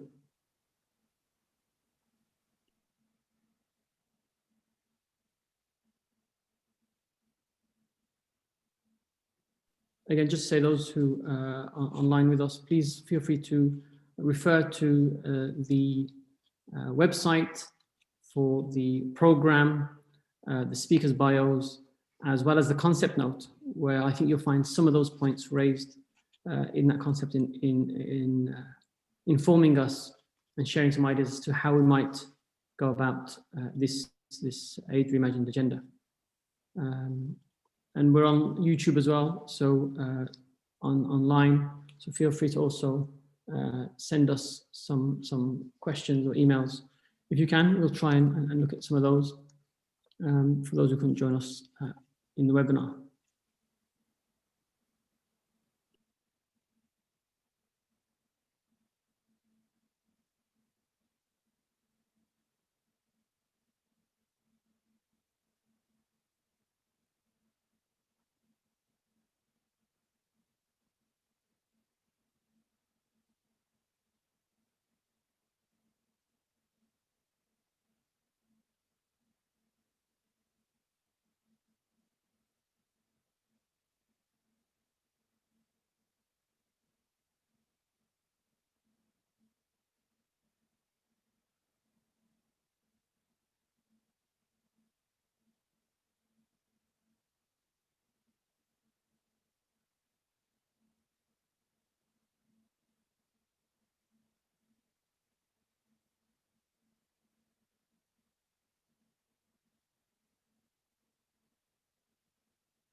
So welcome back, everyone. So I'm going to introduce myself. I'm Alix Masson, and I'm with the Network for Empowered Aid Response. I'm your other co-host. So following on Rawad and the very exciting and interesting plenary we just had on the future state of humanitarianism, and the flowing questions and engagement from all of you, this has been already a very exciting almost hour and a half. So thanks a lot for being there and for sharing. We are about to start our next plenary on another very exciting and very current topic, I would say, considering what has been happening in the world in the last months. So we are just waiting to have everyone. You're going to see them, your panelists, for the next 55 minutes. I'm going to pass on the floor to Marie-Rose Romain-Murphy, who is going to be our moderator for the next plenary session on the decolonization of aid. Continue to use the Q&A, continue to ask questions, contribute. We won't be able to address everything during those 2.5 hours, but we really intend to continue engaging after the summit. Tomorrow, we have the breakout session to continue the conversation on the same topic. So don't hesitate to continue shooting your questions and your comments and your ideas. Marie-Rose, the floor is yours, and welcome everyone. Hi, thank you very much. Do I have everyone? I see Sudanshu, Sarah, Dylan. Digan, where are you? Let's see. Hi everyone. Thank you very much. This is a pleasure and an honor for me to moderate this panel. And my name is Marie-Rose Romain-Murphy, and I am the co-founder of Espoir and of the Haiti Community Foundation. I'm also a practitioner and a consultant with over, oh my God, 3 decades. I'm dating myself here. 3 decades of experience in the development, humanitarian, and philanthropy field. This is an important panel as far as I'm concerned, and I am very excited because of the people that are part of it. I'm going to briefly introduce them because my focus today and our focus should be on the conversation that we need to see happening between among these top leaders. Digan Ali is the Executive Director of African Development Solutions, or ADESO. She's also the co-founder of the Network for Empowered Aid Response of NIA. Dr. Sarah Pontrigliano is the Chief Executive Director at Overseas Development Institute, or ODI. Sudanshu Singh is the founder and CEO of Humanitarian Aid, and is also the international coordinator of Alliance for Empowering Partnership. Dylan Matthews is the CEO of Peace Direct, an international peace building organization. And now that we've introduced everyone, if you would like to have more information about their bios, please check out the bios online.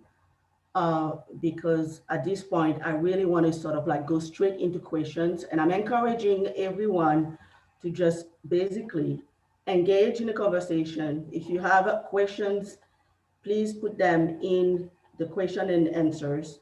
We will try to stop a few minutes before the end so that we can address some questions. But at this point, I want to take advantage of the fact that we have fantastic speakers, and we want to ask some questions that are key. All right. Now, as far as the questions are concerned, we are talking about decolonialism.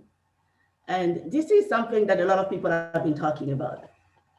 And I must say that people have been talking about it. The question is, how much are they doing about it? But before we even get into that, let's ask one key question. Is colonialism dead? And I would like to repeat it. Is colonialism dead? Okay. And is it dead, or has it morphed itself over the past decades? And if so, what are the geopolitical dynamics and the institutional structures, policies, and practices that are keeping it in place and alive? So, having posed that question, I would like to ask people to start talking, the panelists to start talking about it. So, Sarah, would you like to start? Thanks, Mary Rose, and it's great to be part of a panel with friends and people that I hugely respect, for their contribution to the thinking in the field, and how we get finally better at doing something, as you say, around these issues. Is colonialism dead? I don't know if this is the way I would start framing the conversation, simply because from where I sit, and I have colleagues from my organization that come from all over the world, they would not necessarily see the problem as the problem we're discussing today as colonialism. And I am actually really worried that decolonization is rapidly becoming yet another bandwagon in the sector, as we've had many, because they haven't had an experience of colonialism in their country, whether as colonizers or as colonized. But it's a more fundamental question to me about racial justice and racial inequality. And we struggle a lot more in calling out what the problem that we're discussing really is, around really a racist issue, rather than, to me, still sugarcoating in, whether this is the lingering effects of colonialization we're still discussing. Yes, of course, there are still practices that have deep roots in colonial structures and in colonial approaches. But today, in 2020, we're talking about decolonization. To me, it masks a problem that is more profound, which is also, of course, at the heart of colonization, and we should discuss more upfront, which is really about racism. Okay. Digan Sudanshu, anything to add to that? And I'll repeat my question.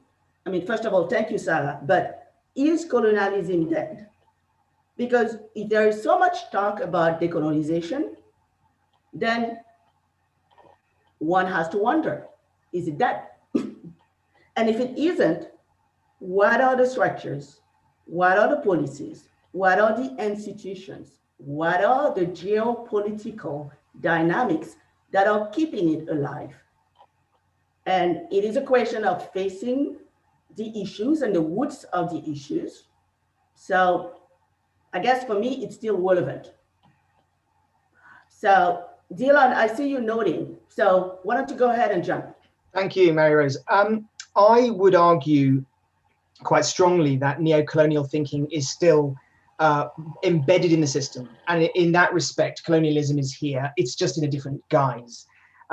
So I would say that you can see how it's embedded in the system through the way in which the international community talks about the local communities. So the risks of fraud, the risks of corruption, the lack of capacity. These are things that the sector has talked about for decades, and yet we haven't really framed it as such, as neo-colonial thinking, when in fact it is.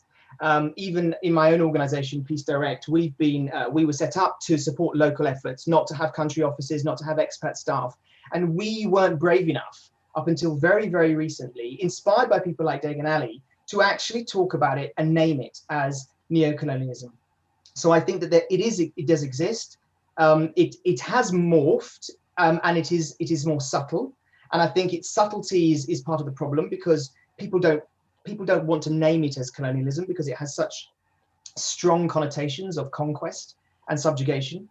But I see it in INGO structures, which replicate systems that we've had for for 100 years or 200 years. Country offices which are still completely dominated by white foreign expat staff who have very cozy conversations with country directors or country representatives of donor organizations. We see it even in how funding proposals are being developed by policymakers, developed without consultation or even an understanding really of local context. And we see that in a large number of the Western governments. So we still see the pattern of colonial thinking, at the very least, being replicated in how funding is dispersed, how funding is, decisions are being made, how power is not distributed, and how people talk, the language that people are using about capacity and local communities. Fantastic. Thank you very much, Dylan. I would be remiss if I did not ask Digan and Sudhanshu to weigh in. So Digan, you're being very quiet here. So please Not in my contribute. nature to be quiet. Is that what you're saying, Marie-Rose? Yeah. Okay, well, first of all, thank you for having me. And I completely concur with everything Dylan and Sarah said. I think it is an issue of language. It's an issue of racism at the heart of it. Colonialism didn't happen only because of the need and the desire to extract resources. It happened because there was a scientific legitimizing idea that Black people and people of color were inferior, and they needed to be saved, and they needed our help, and they needed Christianity, and they needed all of these things. So this history of wanting to save the people of the global South is not just from the days of colonialism, but it's the remnants continue to exist. So when I look at the word decolonization, I actually think it's very different and purposefully different than localization. And its localization, by the way, was a term I don't like, and I've said that many times, and it was a word that was imposed on us by the global North. It's not a term that we chose to describe this desire for equity and justice. It was a term that was imposed on us by the UN and the donors. I don't know who came up with it. It's probably likely a white donor sitting in a room somewhere in Switzerland. But the reason I choose the word decolonization is that it's very political. It's recognizing the history of colonialism. It's recognizing the racism and white supremacy that exists in the aid structure, and that all of these systems are connected. And it's recognizing, why is it that we have only 5 countries that have veto power in the UN Security Council? Why is it?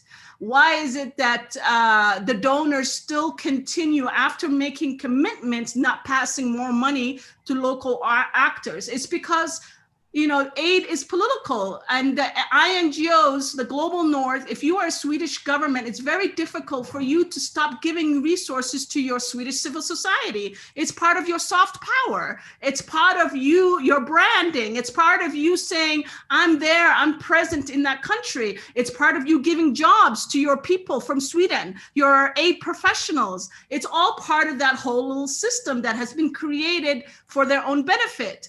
And it's part of also acknowledging or removing this idea that we are not just extractors. It's not only our multinational companies that are coming to take the oil, to take the natural resources, to take all of these things, but we're actually giving something back. We are the biggest contributors in our GDP to the global South.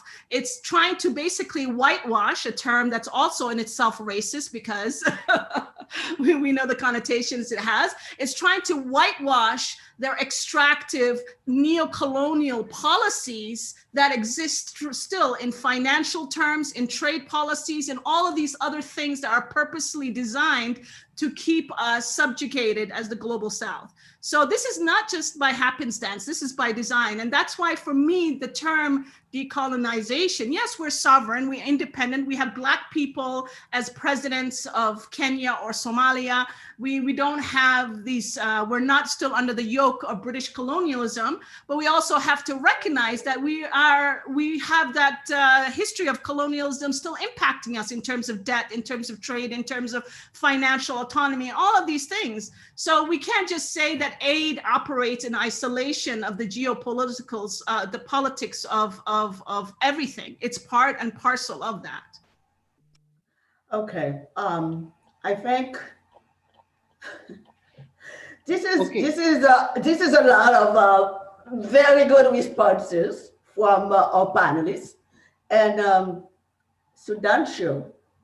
Yes, thank you, Marie Rosa. And one wonders what would one speak after once Deganali has spoken and other co-panelists. But I'm an Indian, and India faced in slavery for many centuries. And during Industrial Revolution, all these industrial powers, India became one of the most favorite countries for them to colonize because it was very rich, whatever they were looking for.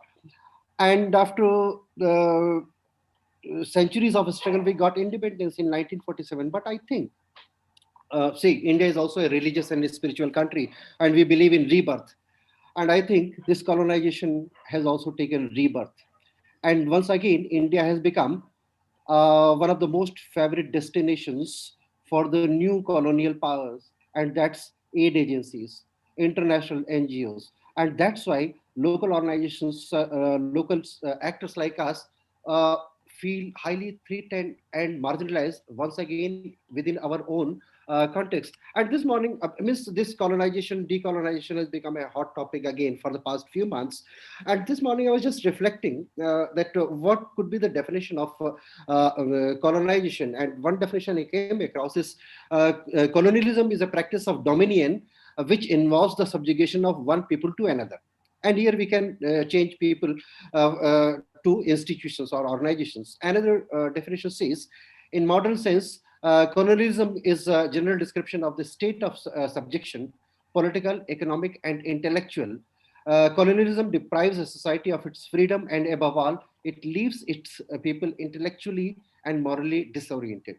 And there are usually four characteristics of colonization: political and legal domination, economic and political dependence, exploitation, and racial and cultural inequality. And if you see, all of this now by and large exist in our aid industry.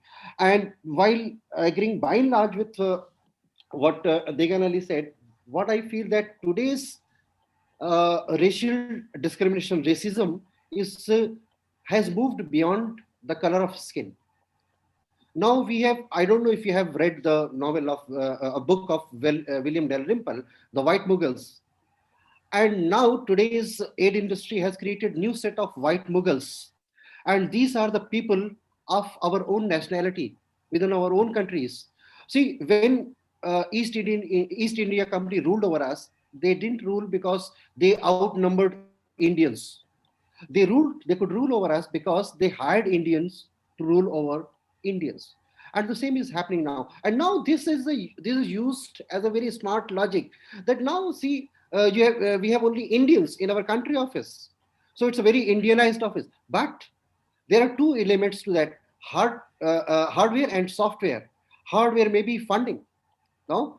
But software, which is culture, norm, policies, due diligence process, etc., everything is still defined, determined by the former colonial power or new colonial power for us. And that's why we are extremely marginalized. We have lost our own freedom, sovereignty within our own country. But before we blame colonial power, we have to take blame on ourselves too.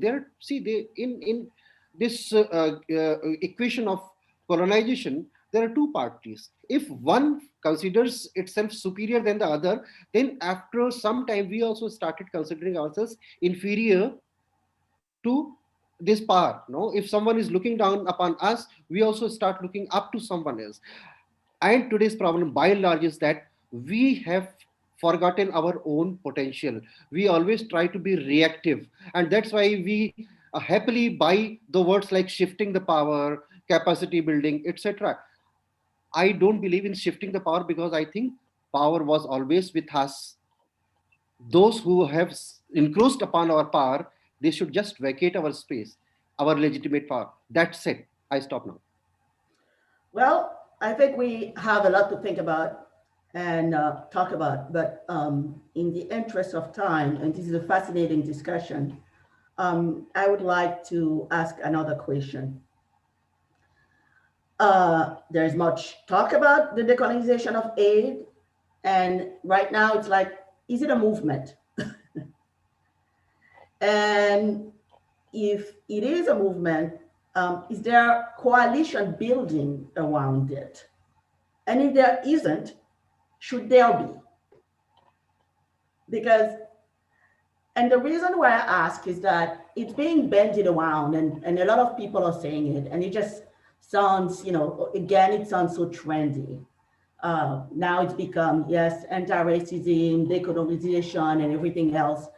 And, you know, I know that, like many of you, and some of you I know well, you know, it's like, I'm just getting tired of talk. So what's really going on in terms of action? So is it a movement? Is it really happening? And is there a coalition and attempts of partnership in trying to address the core issues? Anyone? Okay, Sudhanshu, go ahead. People like me who has spent 2, 3 or more decades in the sector will have enough reason to feel pessimistic about it, because we have seen many movements or many discussions about the movements which became buzzword, and they died down because something new emerged up. The most recent example is localization, which emerged out of World Humanitarian Summit. What happened actually, many international organizations got one more opportunity to develop millions of dollars of project proposals to work on the localization process.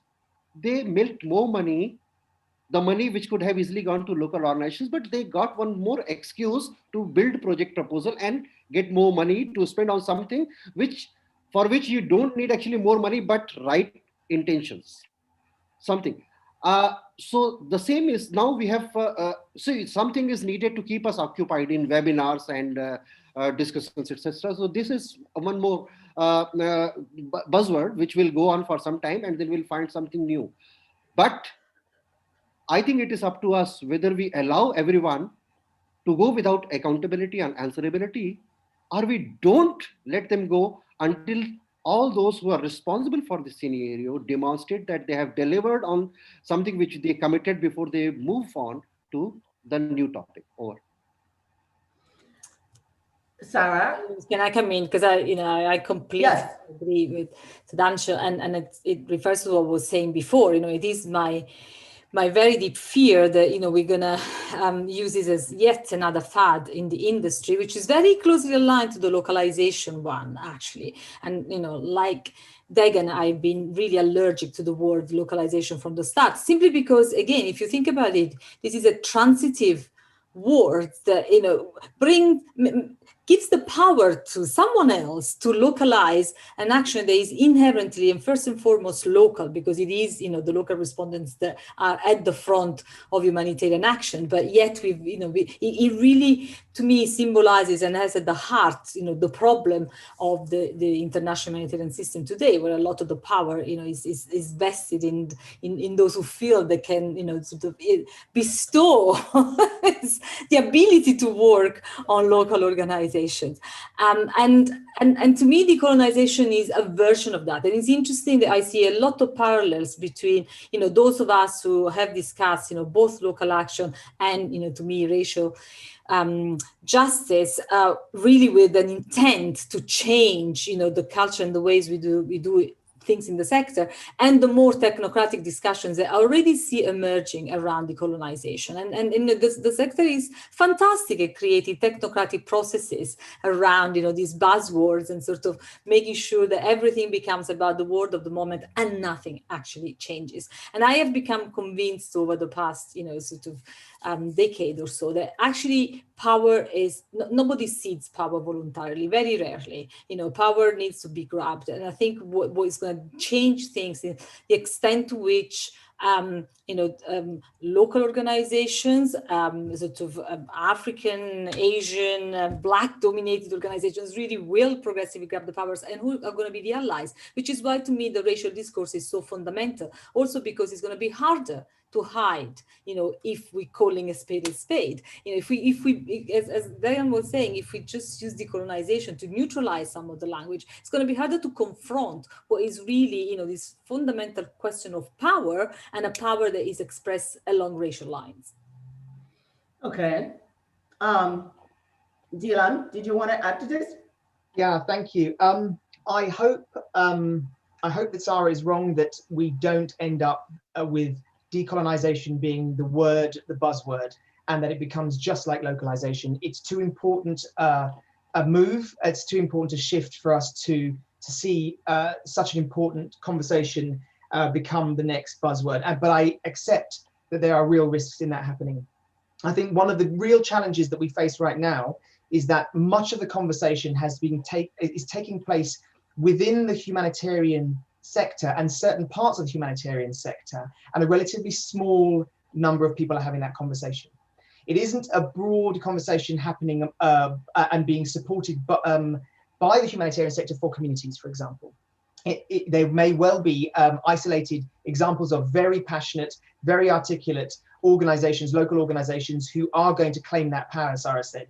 But actually, we need a far bigger wellspring of organizations and entities to be able to be vocal about this. It's staying within the sector right now, and by that I mean the professionalized part of the sector that is its problem.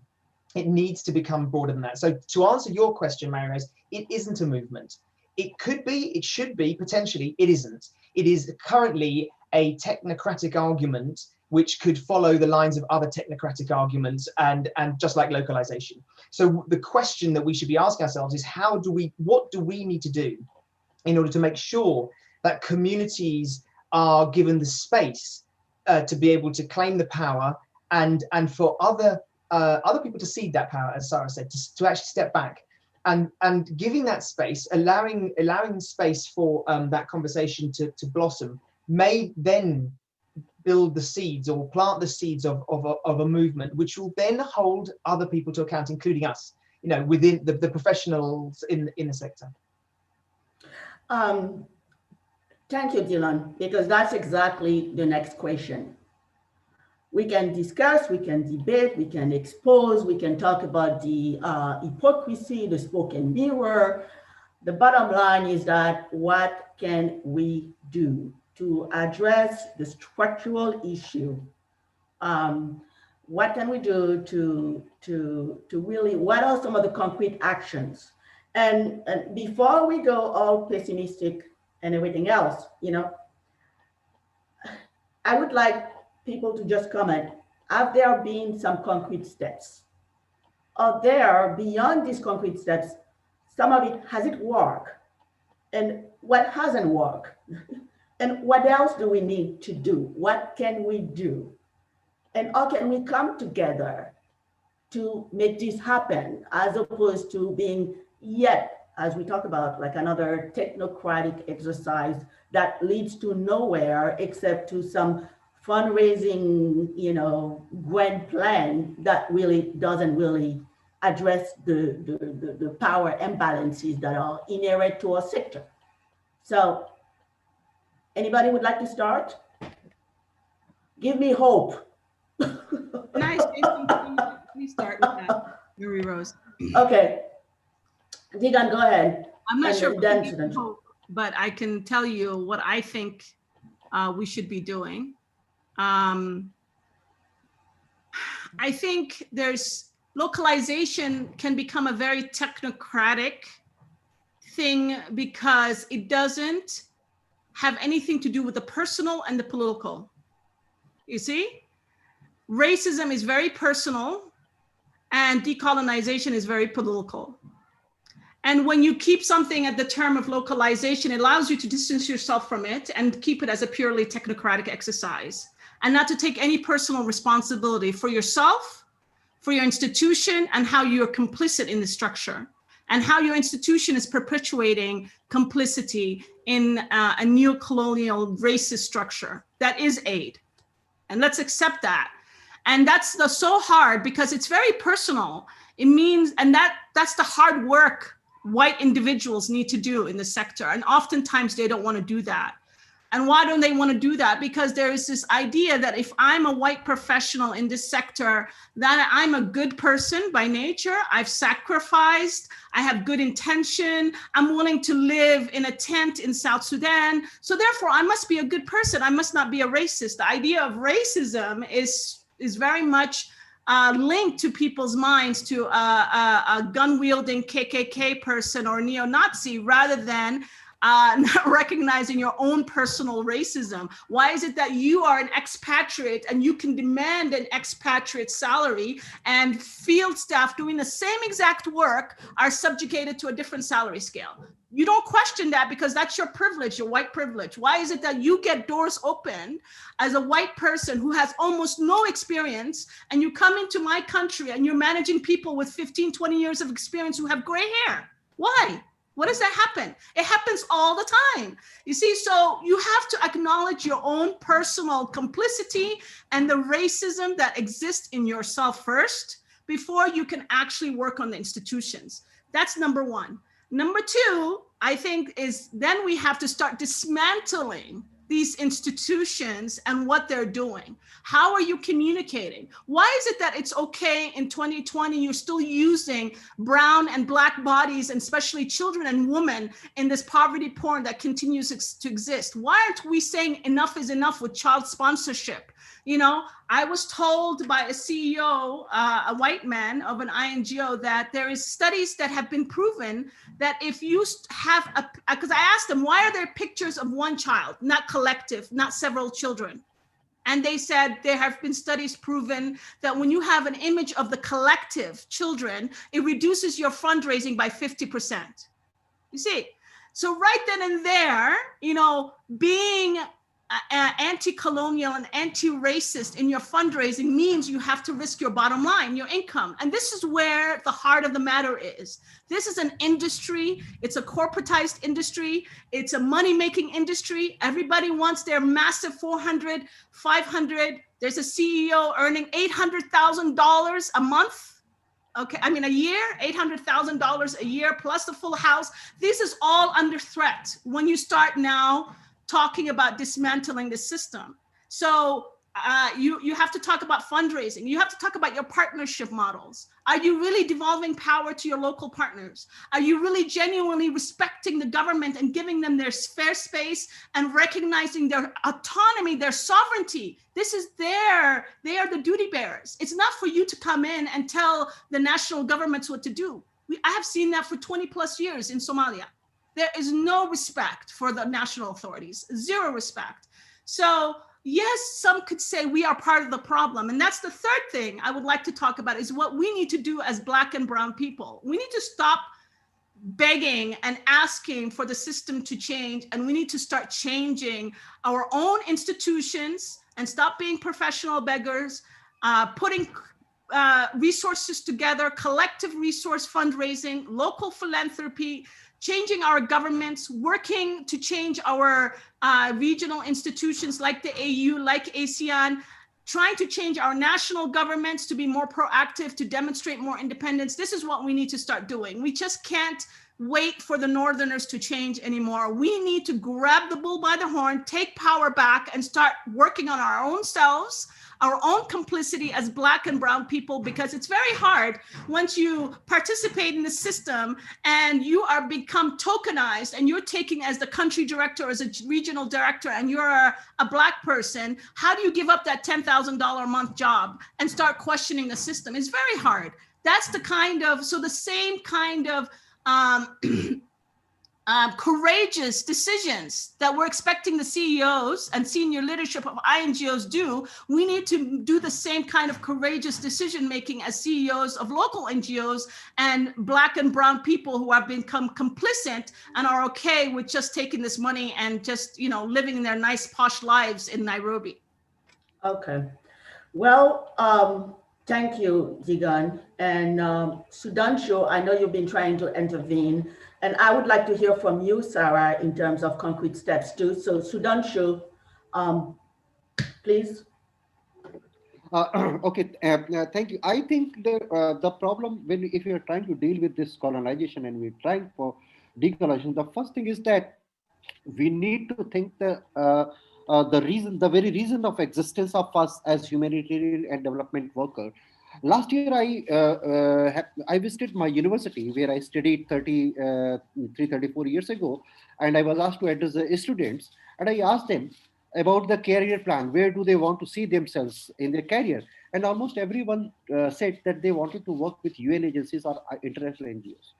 And when you probe more, why do they want to work with international agencies or UN agencies? It's primarily because of what Digan Ali already said, to get very good salaries and to live a life of luxury. And if that's the reason, why don't we go to corporate sector? Why do we have to come to become a humanitarian or development worker? No, but this is the soft power which has actually ruined the system in our countries also, the countries which have the problem of poverty and disasters. No? And because the actors primarily came from North, and through they have changed their mentality. Means until I worked for my family, my clan is full of doctors, engineers, and professors. But until I worked with international NGOs, I was a role model for all of them because of the kind of salaries and I used to get and the travel, international travel I was undertaking. Now I am, since the time I founded my own organization, I'm not a role model for them.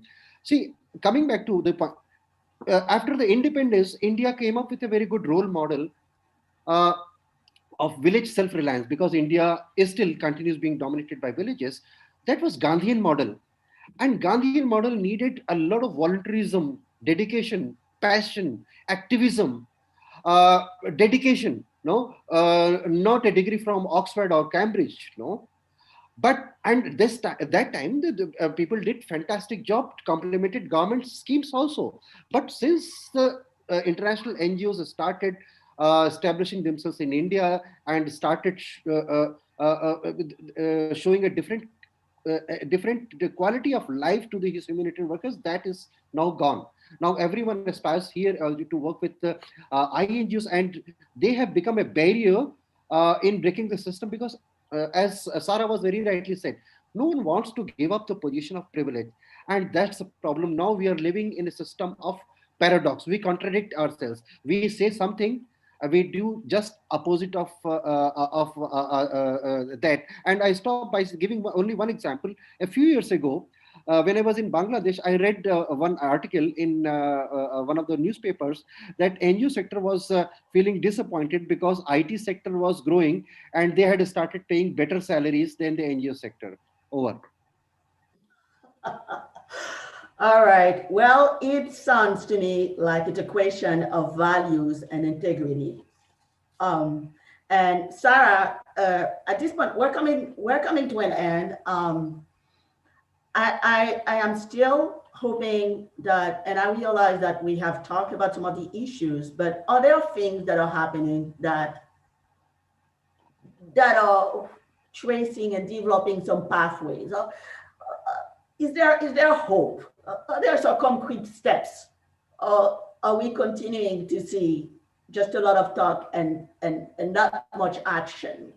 So, Sarah? I think this is not action that happens overnight and is quick. This is profound, it's deep, it's difficult. As Dagan says, it's at the heart of a system that is structured in a way that somehow continues to reinforce, this racially constructed asymmetry. So we do need to work collectively to dismantle it. But I think one important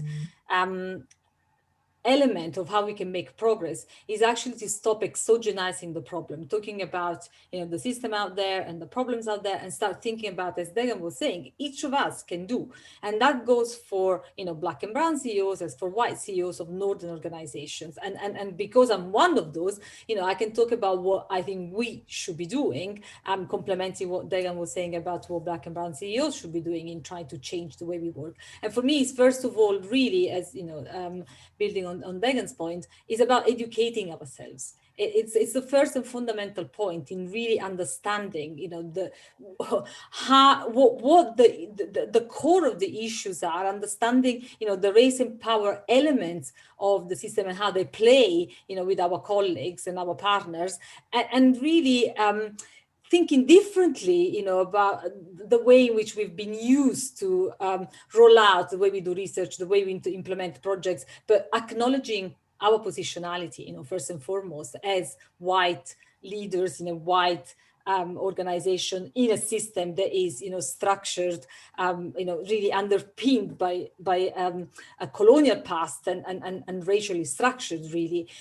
So if we want to avoid reproducing these racist practices, we do need to start attributing a different, value to different traditions, to different ways of thinking, co-create solutions, work differently, challenge fundamental issues like the principles, humanitarian actions. We make a big thing of, humanitarian principles, acknowledging that even those have been constructed in a way that don't necessarily represent, the core priorities or the way in which, communities, local leaders see the problem, which very often is much more around justice and solidarity than it is about independence and neutrality. But it really goes to the core. And we need to have the courage, to start having this, these conversations, dismantling it, working with, showing that we can work in a different way by giving away part of our budgets, by redefining success away from, growing budgets and growing numbers of staff to how genuine our partnerships really are, how we reduce our footprint rather than expand our footprint, in some of the countries in which we work, and become actually service providers to others. If one of the things we've been doing for a long time is write reports for donors that are quite, happy to continue to see this imbalance of powers perpetuated, and it's difficult to dismantle that. Well, maybe we can, in the transition towards the process that sees a lot more resources going directly to local organizations,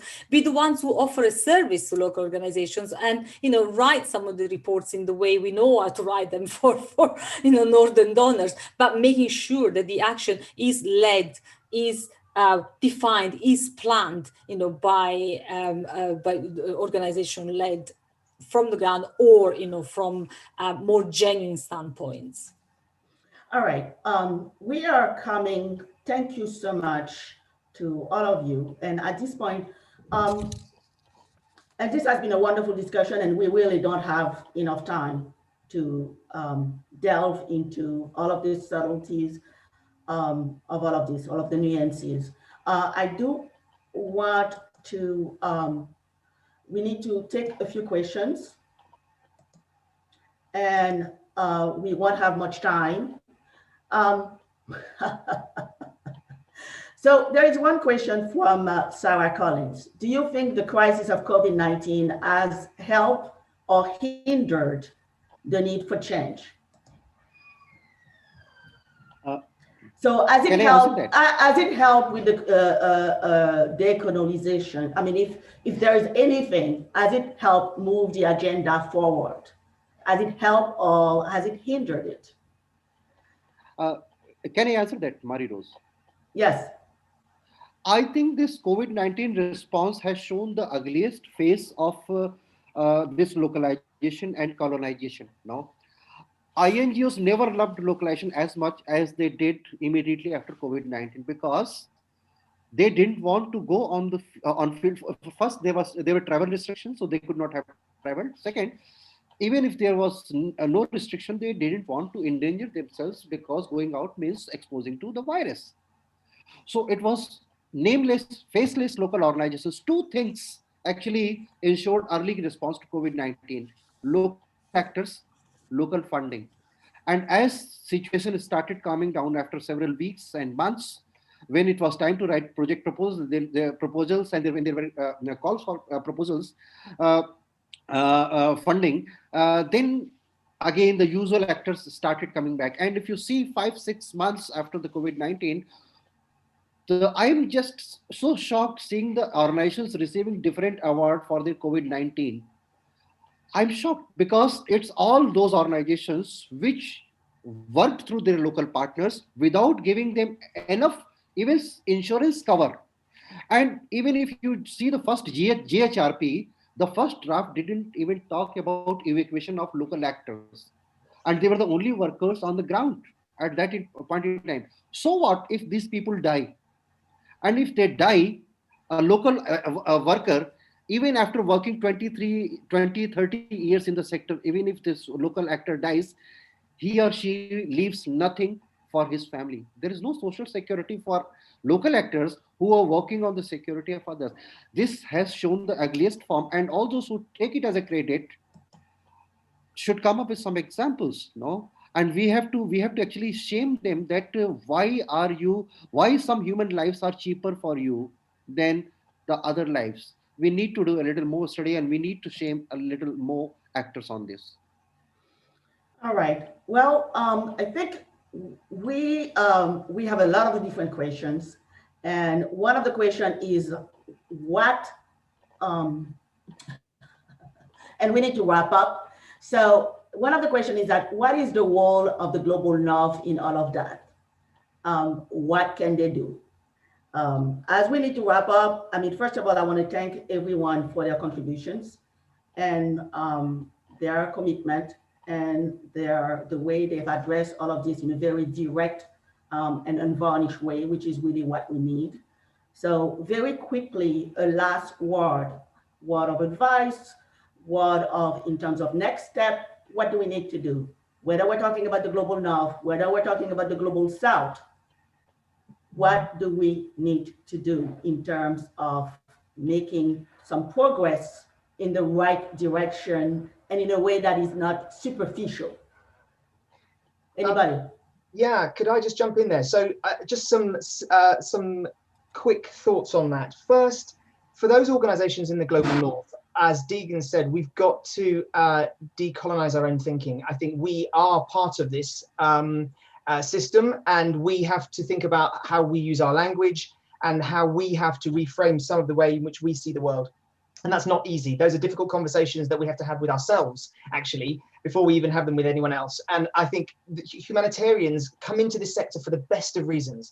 So the idea that they might be unintentionally doing harm, it offends them. It feels wrong to them. But actually, we have to start having that conversation. Second thing is we have to start decolonizing our own organizations. And I'm talking about my own organization, Peace Direct, and others in the Global North who have the best intentions. How are we perpetuating a system that is unjust right now? And that we are huge hypocrites if we don't look at our own organizations and preach about others. So my call to my colleagues and other organizations is, what can we do for our own organizations? I'm trying to do that for mine. Let's start working with our own organizations. And the third thing is, if you are a Global North organization working with local organizations and local partners and local communities, give them space to ask the difficult questions of you. Allow them the space to challenge you about the things that you are doing wrong, because we don't often do that. And we don't like hearing the answer. If we could start that conversation, then we could start broadening out. But we have to at least start the conversation with those who we purport to serve or assist. Thank you so much, Dylan. Anybody else? Maybe I can just build on Dylan. There was a question in the chat asking, explicitly what ODI can do to decolonize, and it's exactly what Dylan is saying. It's a hard and difficult conversation internally with our organizations, because it's not easy to bring everyone on a journey where your organization, in my case, for 60 years, has worked in a certain way. So they're not externally may look like nothing is happening, but internally we need to really have the courage and the determination determination to drive, the change within the organization. And, for my organization, it means doing research differently. We are a think tank, we do research. We do research that I find fundamentally extractive, deeply extractive, in a way that is, again, reinforces, the structural injustices that exist. And so we need to think how you flip that, how you make sure that the budgets that we get actually are turned in proportion, in a much greater proportion towards the colleagues and the partners with whom we work for a very long time, and actually how we get their priorities in terms of what needs to research and how, to the donors that tend to fund us. I mean, I think we can, in the transition until donors will feel more prepared to fund directly, local research partners or, local research organizations, we can play an important role in being those who, create the trust with those who do the research with us, who've been doing research with us for a long time, give away a lot more of the money that comes to us, to others to do that research, amplify those voices and so forth. So we have a fundamental role to play in accelerating this transition, to make sure that progressively we can become a smaller entity in the global equation. But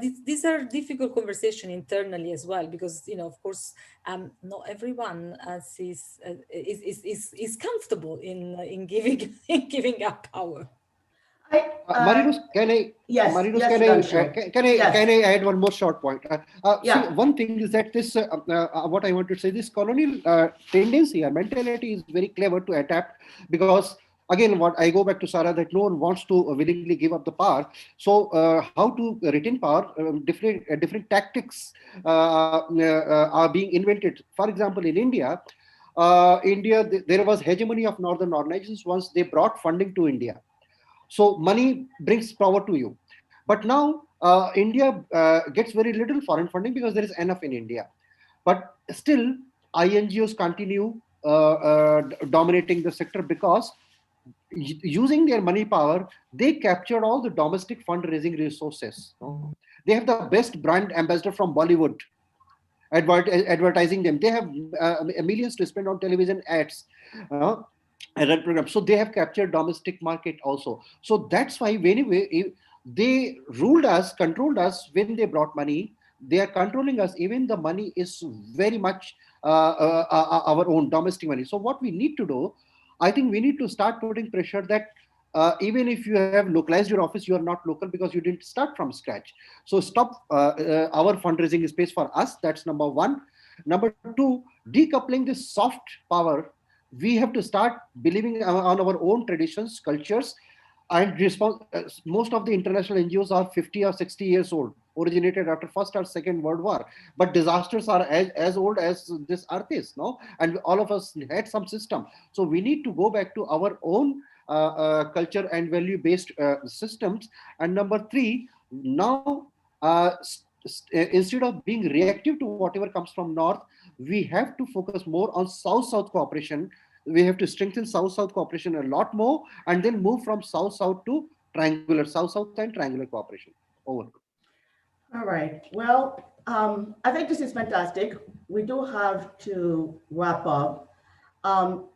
This is what I'm hearing.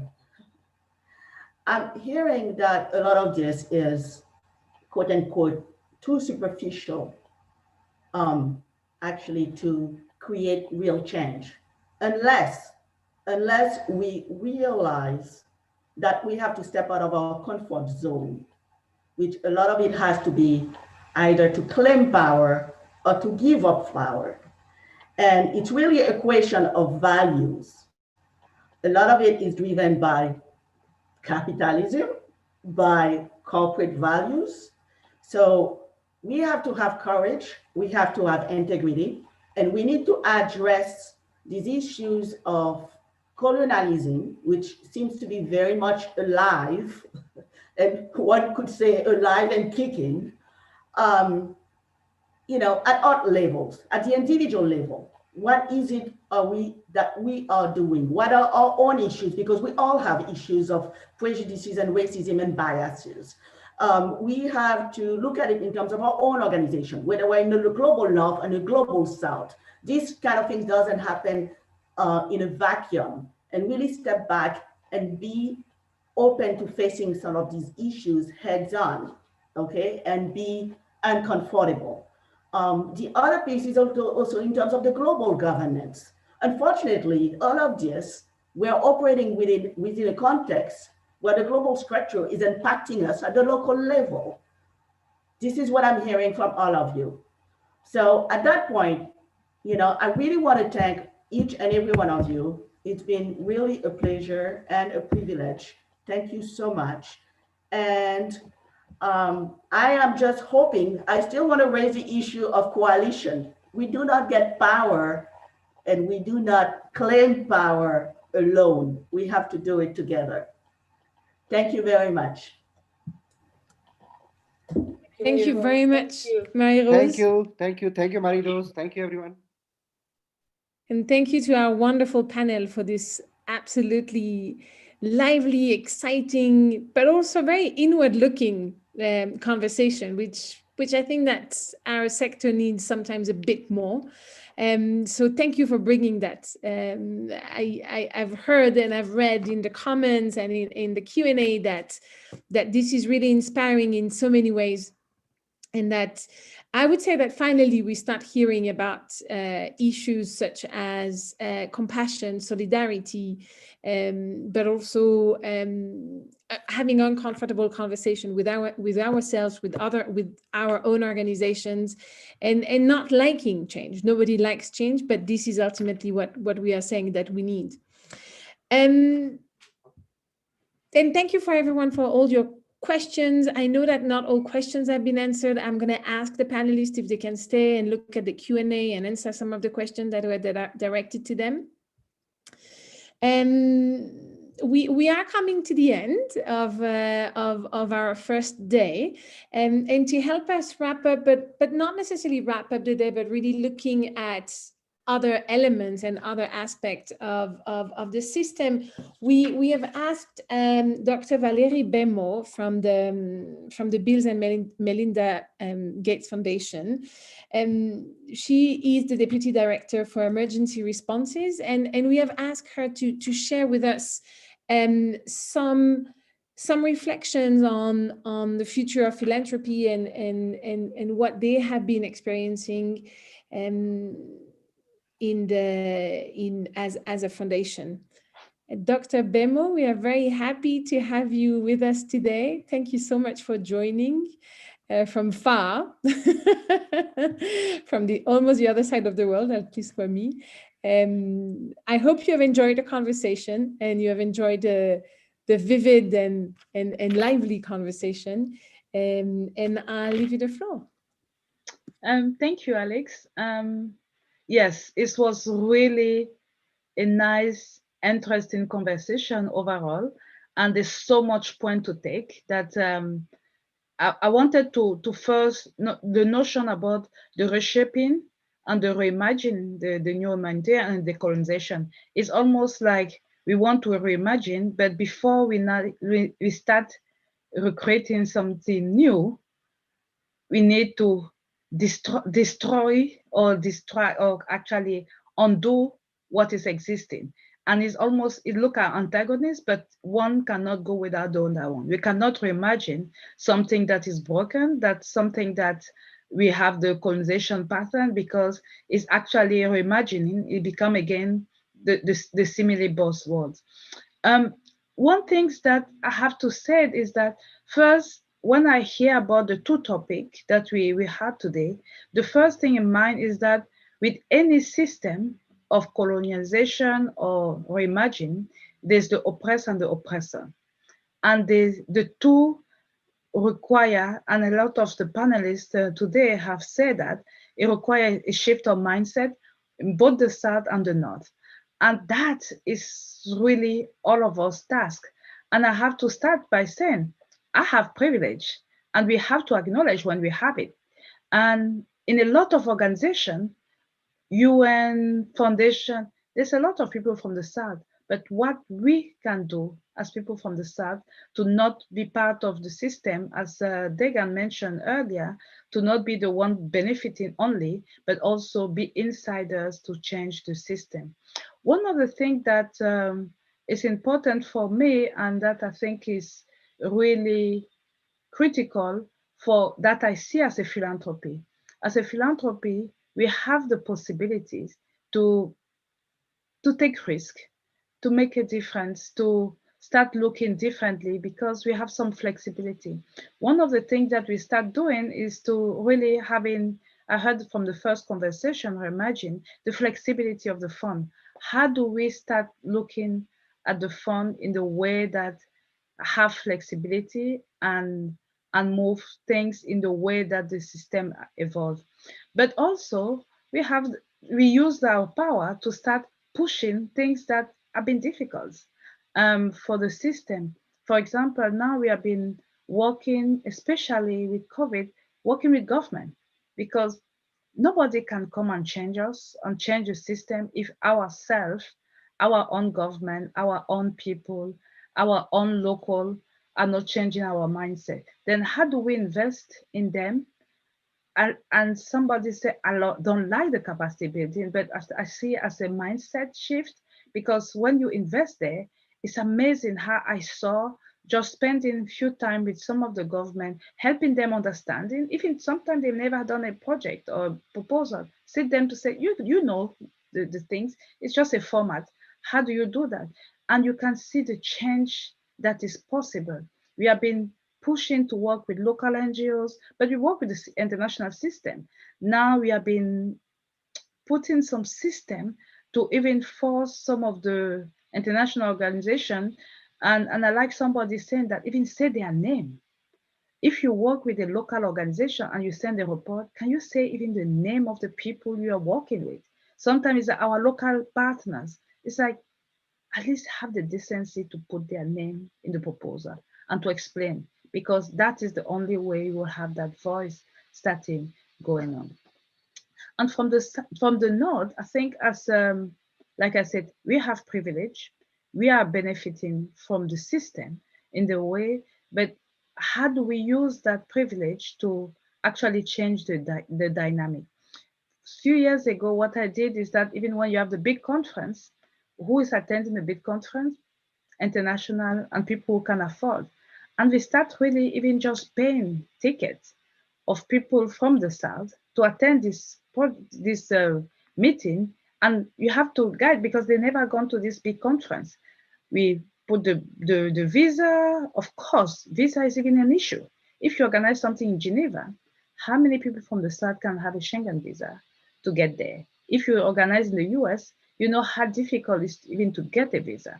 Then how do we start actually helping some of them to be at the table, not be the subject of the menu of the discussion, but how do we make sure that they are at the table and we stop talking about them as a victim or beneficiaries, but we start looking at them as like they, like all of us, have their brain, love their kids, want the best for themselves. How do we put them at the center of the table? How do we make sure that they actually can conduct their own life and you are here to just support them, but not making decisions on their behalf? There's so much packed, but we have the opportunity to actually looking at how do we as organization, but also how as a local organization, as a local government, as a thing, how do you have to force to take their seat? You have to take the seat. If you are not at the table, you will not eat. You become a menu. How do you take the seat? And our government have a lot of work to do to bring that, because when you have the coordination mechanisms, officially is led by the government, but in reality is led by the UN who are behind. And who sit at the meeting? The government and the international. They barely invite the local. How do we start creating that? I think there's so much pieces that are coming from this day discussion, and it's so rich, and I'm so glad that we have this conversation, because we cannot move forward to imagine something that is broken, and because at the end it will be just a patching on existing failure, and that will not change the system. And having both conversations was so interesting today. And I'm so glad I could actually be part of this conversation and help thinking about how we as a Bill and Melinda Gates Foundation, that we also have this hard conversation. We just had last week a decolonization conversation. That was shocking for a lot of people because they don't see themselves as colonial, but because they feel like I'm doing this because I love people, but it's more the whole system is colonial, and we have to have this tough conversation. Then I'm glad we are taking this, and I'm looking forward for the discussion tomorrow about how the different group will come. We have to stop talking. We have to come with concrete, simple, mini steps, but we need to change to happen, and we can start today. Thank you, everybody.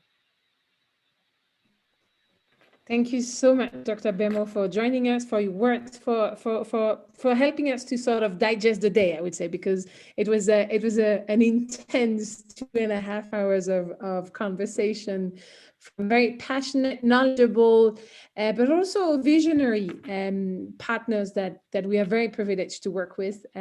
So thanks a lot for joining and for providing your perspective and sharing a bit also what's happening at the Gates Foundation.